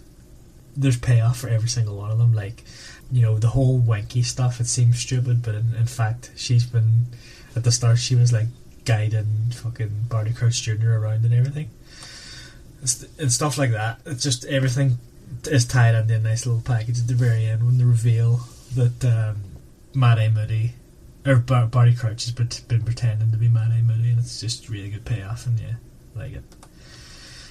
And yeah, I don't really have anything else to add from what the other guys have said. Strong ending. It's a good book. Yeah, thank you, Stephen. I actually have some gripes, and I've always had some gripes with this ending. Not the part with the task. I think that's good, and I think the part, like you said, Stephen, the part with the graveyard is excellent, and I really enjoy ratcheting up that rivalry between Harry and Voldemort, and him returning. It's just very scary, and it just really, really hammers things up and shows you like how many Death Eaters there are and how they're just everywhere. And Cedric's death is obviously not great in the respect of him dying, but like it's a great moment to like again ramp things up and really show that from now on that this story is going in a very, very different direction. The point that I then have gripes with has always been like the Barty Crouch Jr. stuff, and a couple things I find unsatisfying about it is like never getting to know Moody as a character feels a bit, it just always felt a bit weird to me. Also, I don't think Barty Crouch is foreshadowed early enough. It feels like we get, I know you guys said it's done a lot better in the book than the movie, and I do agree with that, but I still think it is left very late in the book to give us that backstory, and it just doesn't feel like that much of a satisfying reveal to me. It just feels like it feels a little bit tacked on for like how late in the book he is actually brought into the fold, and it's like, when you, like, I think in the ideal mystery, you want the pieces to be there as early as possible so that people can theoretically solve it. You don't want them to solve it, but you want it to be possible to solve it. And I just don't think the information or the pieces are delivered early enough for this to be like a solvable mystery, or where you're having that like, oh, of course moment. I don't really think that lands for me. I also don't think his plan is very good. Making the Triwizard Cup a portkey to like transport Harry to a certain place, because he could have just like made something else, like a random object, a a portkey and just said, Harry, go on, hand me that stapler. Like, go and grab that. or Harry, mate, come with me 2 seconds. I've messages to read on Harry. Yeah. Could you help me? Because it just feels like so much could have gone wrong, and like having Harry to have to touch this trophy first, he had to go through so many hoops, and it just seems like there was like way easier ways to achieve that. So that's Harry, smell this rag.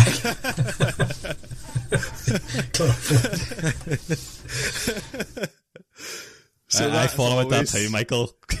the whole, like, I know that the timing has to be like at the end of the year because, like, you know, they're doing this like whole prep and this ritual and stuff. But why, I know obviously the whole reason that they did this is again so Harry can like be a champion of something or win something or, you know, be a hero in some way. But still, it's just a bit like far fetched that this is how much you have to go through, and like the risk of him not winning is too great. Like, I know that like Bertie is meddling and helping, but he still can't guarantee that Harry's going to do this. Like, so what happens when Harry loses and doesn't touch it? So Voldemort and like Wormtail just sitting there in the graveyard waiting for hours, just like, and then Fleur just shows up or something. It's like, I have Fleur. Unlucky.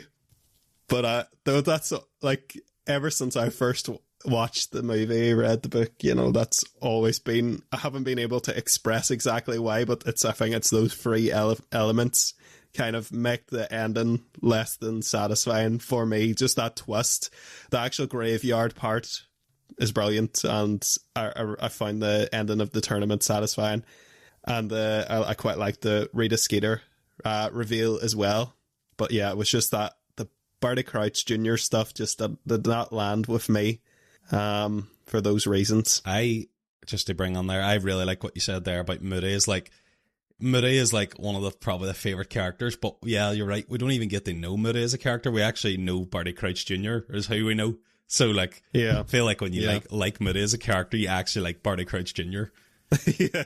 Well, the thing is, I think he was supposed to be playing him so well that everybody was fooled. So that is what he's like. Yeah, I mean, Moody's pretty much the exact same in the next book. Like, no, I think that was a good point. But yeah. So I think that is that's everything we really have to say on it. Will we go into trivia? I got a few things. As a trivia first, before star rating? Do we do star rating first? Do whatever you want, man. Fuck it. Oh, does that star rating, then comparison, trivia, do whatever, next pick. But we moved it, didn't we? Oh no, that's right. So it is. That's why I wasn't sure. Star rating, comparison, trivia, and then next pick, and then the talking shite. No worries. We'll do star rating first then. Star rating.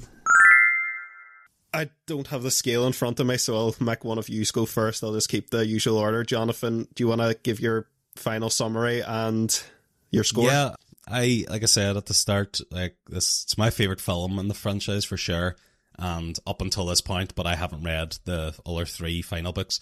It's my favourite book. Just love the whole, trial setting and like kind of using magic to solve these problems, rather than just learning about magic for just learning about it. They're actually like, putting it to real practical use rather than just like Harry always puts it to practical use. Like, but now we have like other students from other schools who have like different, learnings and have been taught differently and stuff. I think it's also interesting. And then, we get I like the whole other schools coming in and staying at Hogwarts. It brings these new characters in, like Victor Crumb and Fleur and what do you call the headmistress? I can't remember her name. But the Madame Maxine. Madame Maxine, yeah, and then Kakarov as well. Yeah, just thought the book's fantastic, and like the ending is so strong. Particularly the reveal and the graveyard scene. The reveal being of Barty Crouch Jr. being Mad Eye and stuff.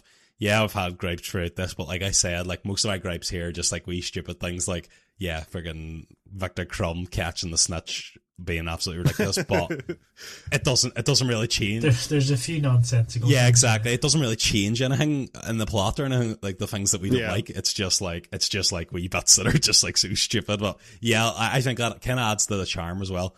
And there's one thing, like when we were talking there, is like what I think I like most of it, like J.K. Rowling's or what I think she's the best at is her naming of things. Like, as like a programmer, like one of the most important things in our job is like giving good names to things, so they're very descriptive. Like, blast-ended scripts basically just tells you everything you need to know about that creature. Or like the dragon is the Hungarian horntail, and it's like, it just because it has a fucking, you know, big spiky tail and stuff, and now it's not only breathing fire, but it's also got a big freaking spike on its tail. Things like that. Like, I just think her naming is just fantastic, just throughout the whole series. Just want to point that. I do agree, but I think where it falls down is naming people, which is one that people always point out. Like Cho Chang, Seamus Finney. I know what you mean. Like, they're very, very stereotypical names, whatever. Like, she's just used there. Seamus and freaking Cho Chang. It's but ridiculous. Although those two, though, I know. I think you're spot on. There are definitely human names. Maybe it's not as great, but I like the creatures, some of the places, the names, and like there are some good human names and stuff. Yeah, I think she just does a brilliant thing. Like Dobby, for example, is like just perfectly kind of, the name Dobby just sounds like a wee funny character like that. Like, for example, there's the Dobby in the Peep Show is like that weird, you know, funny Garrett character. It's just like such a good name for a character like that. So yeah, I just feel like the naming of J.K. Rowling is one of my favourite things about the way she writes or whatever. And so, yeah, I have nothing to add about Stephen Fry because we have covered him extensively in this. So yeah, I'll just go on my score and give this a 10. Whoa. Thank you, Jonathan. Jason, do you want to go next there? Yeah, I think I do actually think this is one of the stronger books, at least from memory, because I suppose this is my first time going through the audio books. I mean, I have read the books like a long time ago. Overall, I think it is one of the stronger ones. I think things are getting a bit more fleshed out, and I would probably go ahead and give it a 9 out of 10. Thank you, Jason. Stephen, what about you? Yeah, it's a great book. I love it. It's definitely, middle of the series for me, but the series overall is fantastic. So I'm going to give it a 9.5. And yeah, I really like this book. I really enjoy it the whole way through. It's just a steady rate of enjoyment for me. But I think Prisoner of Azkaban, I know that I'm in the minority in saying I think that book is better. I think it's plotted a lot better. I think like the technical things, the way it's done, it's tighter and it's better done in my opinion. This book is a little bit messy, but still, like as Jonathan was saying, it's like he was saying, it's all wee things, you know, and it's messy in a way that's still very enjoyable, and you never are bored reading this book, I don't think. But however, that ending part for me is not a small thing, that especially the way the mystery is plotted, that just makes it fall way flatter for me than like Prisoner of Azkaban ending, for example. However, I still look forward to listening to this. When I knew this was upcoming, I was really looking forward to it. For me personally, I'm going to give this a strong like, and I'm going to give this an 8 out of 10. It's actually funny. It's not actually our highest rated book of the year, which we'll cover in our next episode, which will be the year review. It's actually beaten by Stephen's book. That was a start, like. What's the next point now? Did you say, Jonathan? So comparisons and trivia.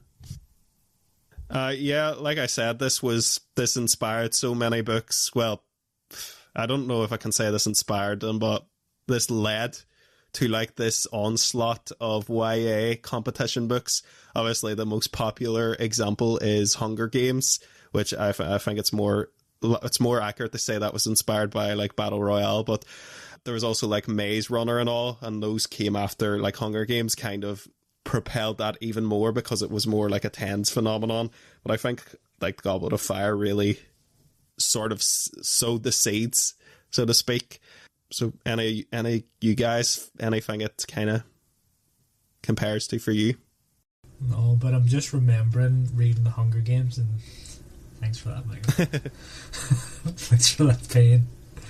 Nothing to add. Sorry. I agree with that. Like you saying about that, it's like nice to have that theme of this Hunger Games style thing in just like this Harry Potter world, like just having these two different, like this, this whatever it is, this what would you call it? This kind of game show kind of style. Yeah, tournament game show. Yeah, putting that into the Harry Potter world is just such an interesting idea. So yeah, just think. Yeah, I agree. That probably did inspire a lot of, or like definitely pushed this genre, this topic out a bit further. Isn't there a film out at the minute that's kind of like this, where it's like Running Man? Yes, a Stephen King book too. the Yeah, one. The Running Man. No, not is it a Stephen King book? Running Man. Yeah, It is. It was a different. Oh, I'm not going to go see it. Released it then. under You've ruined that for me. So this is a remake, isn't it? They had an original one, which is Arnold Schwarzenegger. Arnold Schwarzenegger was on the original. Yeah. What any trivia then? I've got some. Yeah. So the original title for this book was actually Harry Potter and the Doomspell Tournament, and she changed the title to Triwizard Tournament then, and then eventually landed on Goblet of Fire, obviously, because I felt like it more fitted like a theme of Destiny. Personally, I just think it sounds better than the other two. That just sounds very cool. A good enough reason. That first one was pure shit, whatever that was. The Doom spells, what? Yeah, Doomspell. That's horrendous. Another piece of trivia is this book famously went through like major rewrites, more so than like the previous books. And part of the issue was that J.K. Rowling originally had a character, a distant Weasley relative called Mafalda, who was actually a Slytherin, and she was like a kind of a reverse Hermione, like a Slytherin Hermione, and she kind of had the Rita Skeeter kind of role on the plot of leaking information and stuff. But I don't know, maybe it felt too weird having like an 11-year-old being the central of all that plot would have felt weird compared to like Rita Skeeter, so decided to rewrite it. I think it would have been interesting to have like a Slytherin version of Hermione to see where that would have taken like future books and stuff, but Hermione. Yeah. He's a boy. Yeah, so as a pick now then, is it? Aye. I think it's I've been your waiting pick. for this now. Are you guys okay with doing a longer book, or will I pick a shorter book? No, Just you pick whatever you Michael. want, Michael. It's you pick. I'm happy to do. These are longer. okay then if I pick a longer book? If it's too long, we'll do No. our wee minis episode again. Okay. Fair enough. So the book is... We have to do the year-end one anyway, so yeah, go ahead. Yeah, no worries. So if it takes us a couple of months or whatever to do this book, we can do like a mini episode or whatever. And Michael will be done it by tomorrow. The book is 11/22/63 by Stephen King, narrated by Craig Fuck's sake. Wasson. And I get the wee thing here, I'll put it and see if you can... yeah, have any of you heard about It's like the a book date. or know anything about the book for the guessing game? I haven't heard well, of me it, and but I you- can guess what it's about based on the date. You must be good for your dates then. So. I know because he was born. It was the same day that I was born. Fair enough, actually. I was chatting to Michael about the book. He had let slip that he was thinking about picking this, and I had sort of said what I knew about the book anyway, so I'm gonna not guess because I think that would be unfair. I'm not going to give the book cover then, because the book cover definitely gives it away. Look, It's a big Yeah. giveaway. Just looked at it. so I don't know, Stephen. What's your guess? And I'll see if there's any point playing it. It's going to be about JFK, his assassination, right? Mm-hmm. But and I know, like I said this as well, Michael. I know that because the assassination date is the same day that I was born, not year, but the same day. Yeah. So that's how I know. That. Yeah. But seeing as it's Stephen King, there's going to be some supernatural thing around it, or some mystery, or he's or I don't know. Yeah. Yeah, that's Something supernatural, JFK assassination. yeah, sort of basically, yeah. That's kind of sort of basically what the book is. Yeah, there's no real point in playing the guessing game. Well, if I was going to guess, Well, no, that's bullshit. if I was going to guess, I would think that it's about that, but also Oh, something extra on top of that. Oh yeah, No, that's rather than okay. supernatural, just like it's an alternative universe of, you know, the assassination not happening and what else happens, something like that. Yeah, right, okay. Interesting. Well, obviously Stephen's right, considering you think mine is interesting and his was correct. You kind of ruined it by saying I was right there. Well, You could have just said no. Jonathan was actually closer, but you Just give read it a him wee the final clue to get there. I would have never known that was the JFK assassination. That we'll just say. Well, So I don't know. Well, Maybe we should New just history give... guy. Say I won, sure. Stephen won. Stephen won. interesting then. And it's 30 hours, so enjoy. Third air, Stephen King, JFK. Is the narrator really annoying and monotone? 'Cause it's I've gonna never piss me listened to off. the So I'm going to audiobook. mark you down. I've never listened to the audiobook. It must be a thick book, hey, 30 hours. Well, I suppose Game of Thrones, one of them is like 45 hours or something. And like, they are thick, but they're not like a or what do you call them? What do you call them books? It's about like everything. Encyclopedia. Yes, that's the word I'm looking for. Oh yeah, no worries. So we're just gonna go on to what else we're consuming. Jonathan, do you want to tell us what you've been consuming since we've last recorded? Yeah, since we last recorded, I was talking about getting a house. I've now consumed the house. I've got the house.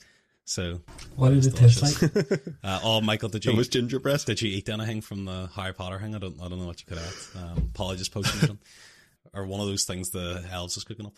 No, I got a new house. A lot of time put on the just doing moving, and a lot of time spent moving and doing house related things, freaking getting internet set up and whatnot. So yeah, I was doing a lot of that. But in terms of doing fun things, I have been watching and reading films and books from the James Bond universe. So I have been like watching the original James Bond movies, and then I just finished Casino Royale, which is the first book. Yeah, and I think what am I watching at the minute? I think it's You Only Live Twice, or is it You Only Die Twice? I can't remember. Yeah, so that's the movie I'm on. So yeah, it's just kind of, I've watched the Daniel Craig James Bond, but I've never seen any of the other ones. So yeah, I'm kind of just excited to watch those. Like, they are just pure like you wouldn't be able to make one of these movies the way they were made back then these days, because he's just a pure womanizer, like, and Perv. yeah, he's just shocking, like, but There's a good Mitchell and Webb sketch about that. The one where like they invite people to their party. right.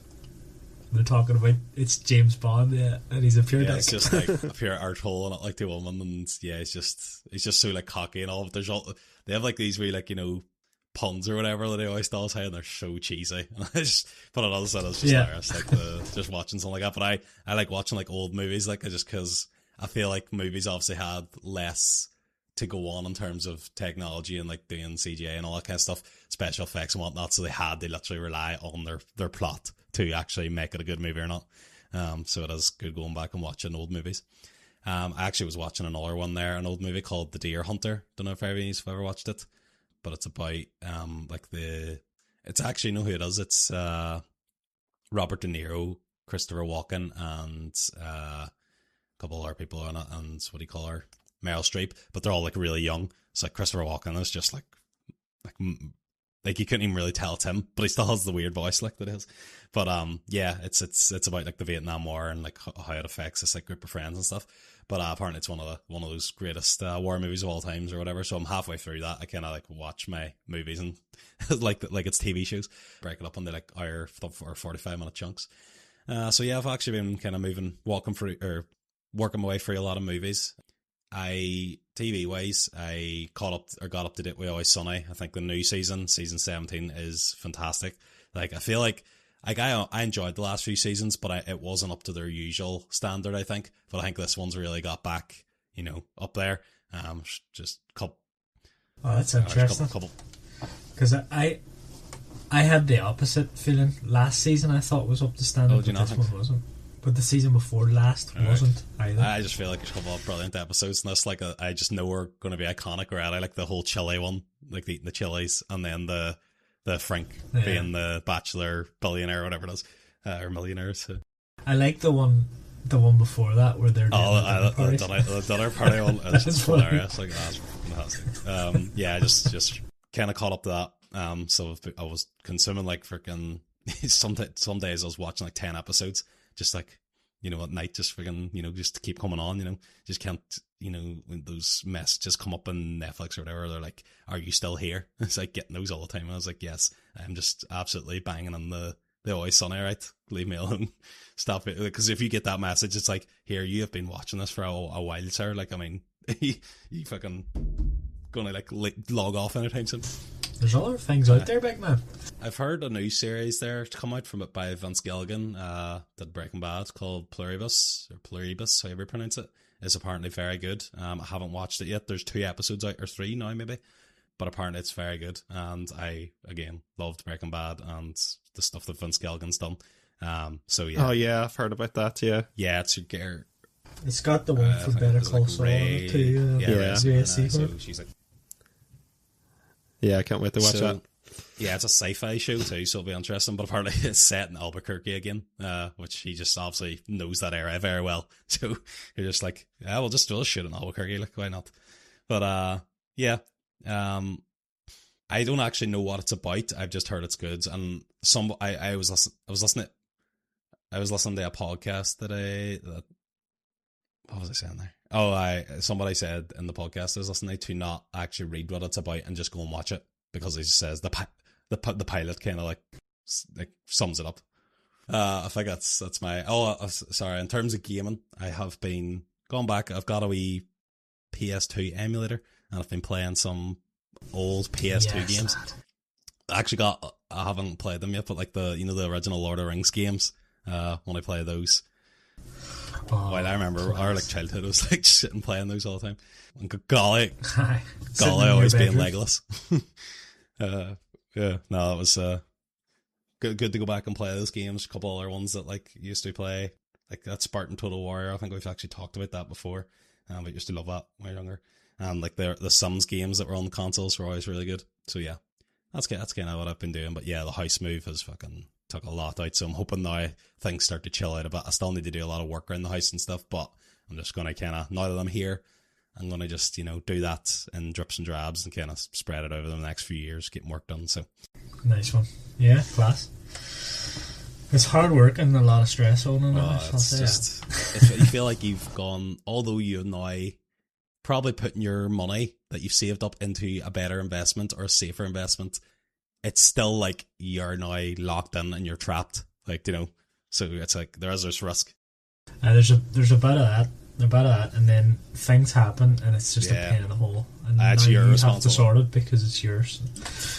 I get that, but yeah, like the randomest things happen and then you're like, fuck's sake, who do I even call? It's figuring out how what's the right person to do each job, because I can't believe how complex houses actually are in terms of there's so many different people that like are specialised in different areas. Like you can't, like a builder can't do everything. Like you need a plumber, you need an electrician, you need this, that, and you just fucking and then trying to get them to like call out for 5 minutes is another mission as well. They're all fucking either booked up or some bar. Like you'll phone them up and they'll either have no availability or else they'll say I'll be out this afternoon, and then they don't show up. And then you have to chase them for ages days before they actually come out. It's still, it's all new to me as well. It's an exciting thing ahead. So yeah, Stephen. Yeah, in terms of what I've been watching, me and Sarah were watching Big Brother. Finished there Friday. It's a really good watch. Got kind of boring though towards the end. I thought the producers are doing mad shit on that at the moment. They're just phoning it in every day it seemed like. But yeah, it was a good end. I'm not really watching anything else, just random podcasts. It's more like I would watch the video versions of podcasts. And a lot of Auntie Donna stuff on there with YouTube. In terms of what I'm playing, same old story. World of Warcraft, Hearthstone, you know what I'm going to say. Wherever I can fit it in. But yeah, podcasts. There's a new one. Have you ever seen any of the sketches that Sam O'Leary does? He's like a viral guy on Twitter and Instagram. No. Maybe not, but he started a podcast that's really funny. It's called Skin Wigs. There's 2 episodes out at the moment. It's really funny. So there's that, and then Mike and Vittorio's Guide to Parenting. That's another one that's really funny. It's got 2 Northern Irish comedians. Yeah, can't really think of anything else at the minute. I'm done, Michael, if you want to go ahead. Me? Yeah. Yeah, so obviously we've not recorded a while, so there's been a lot of stuff, like, but a big one I've been doing is like going through the Mike Flanagan Netflix series, like Midnight Club and Fall of the House of Usher and Haunting of Bly Manor are the ones I haven't seen. Have now.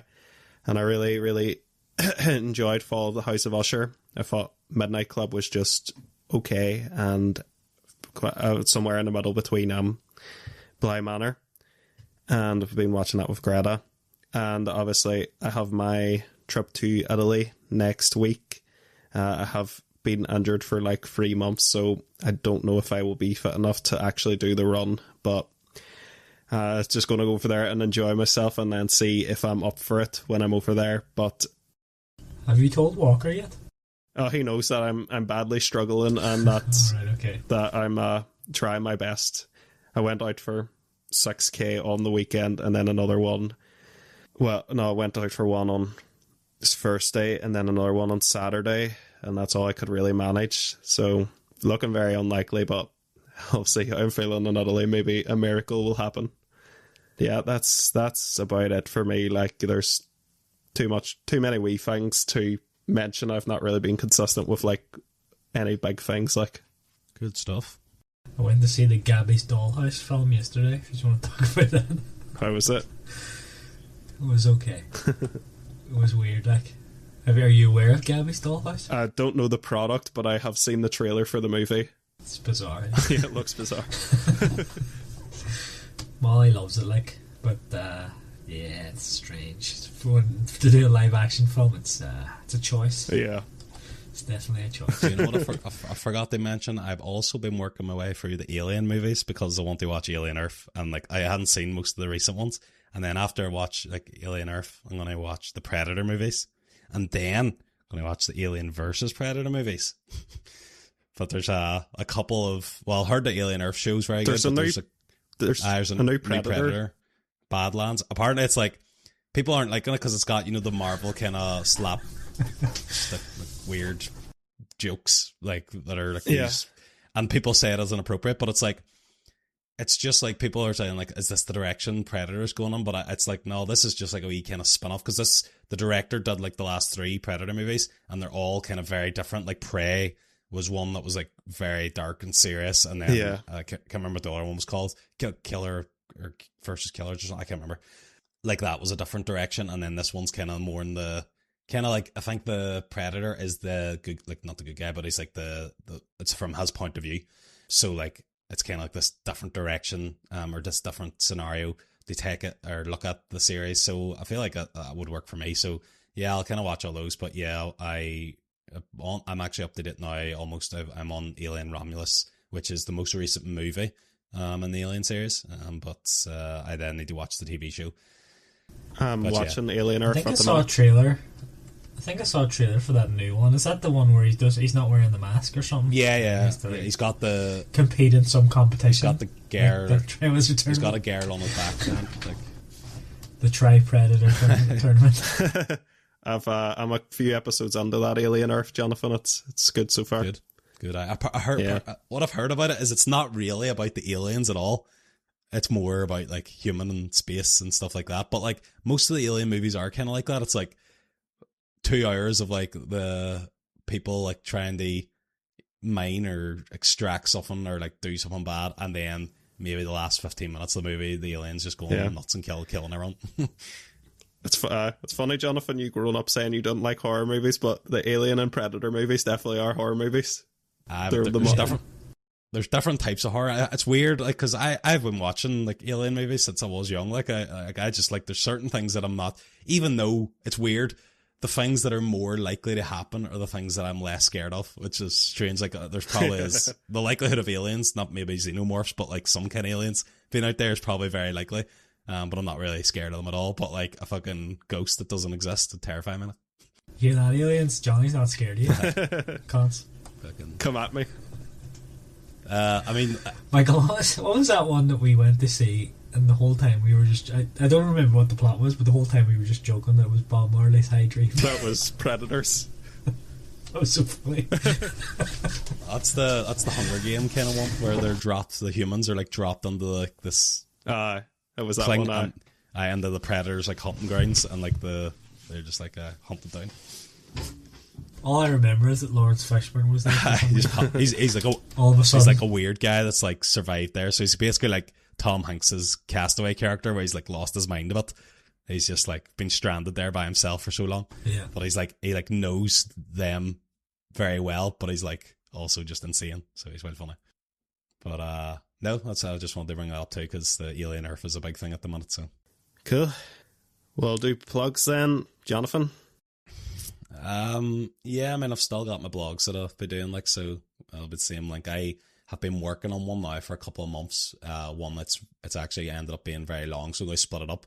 But two, I've just, with the house move and stuff, I haven't had a lot of spare time to be doing like extra work stuff. This, like, the blogs I enjoy doing, but it is still doing what I do in my day job, like just writing it down basically.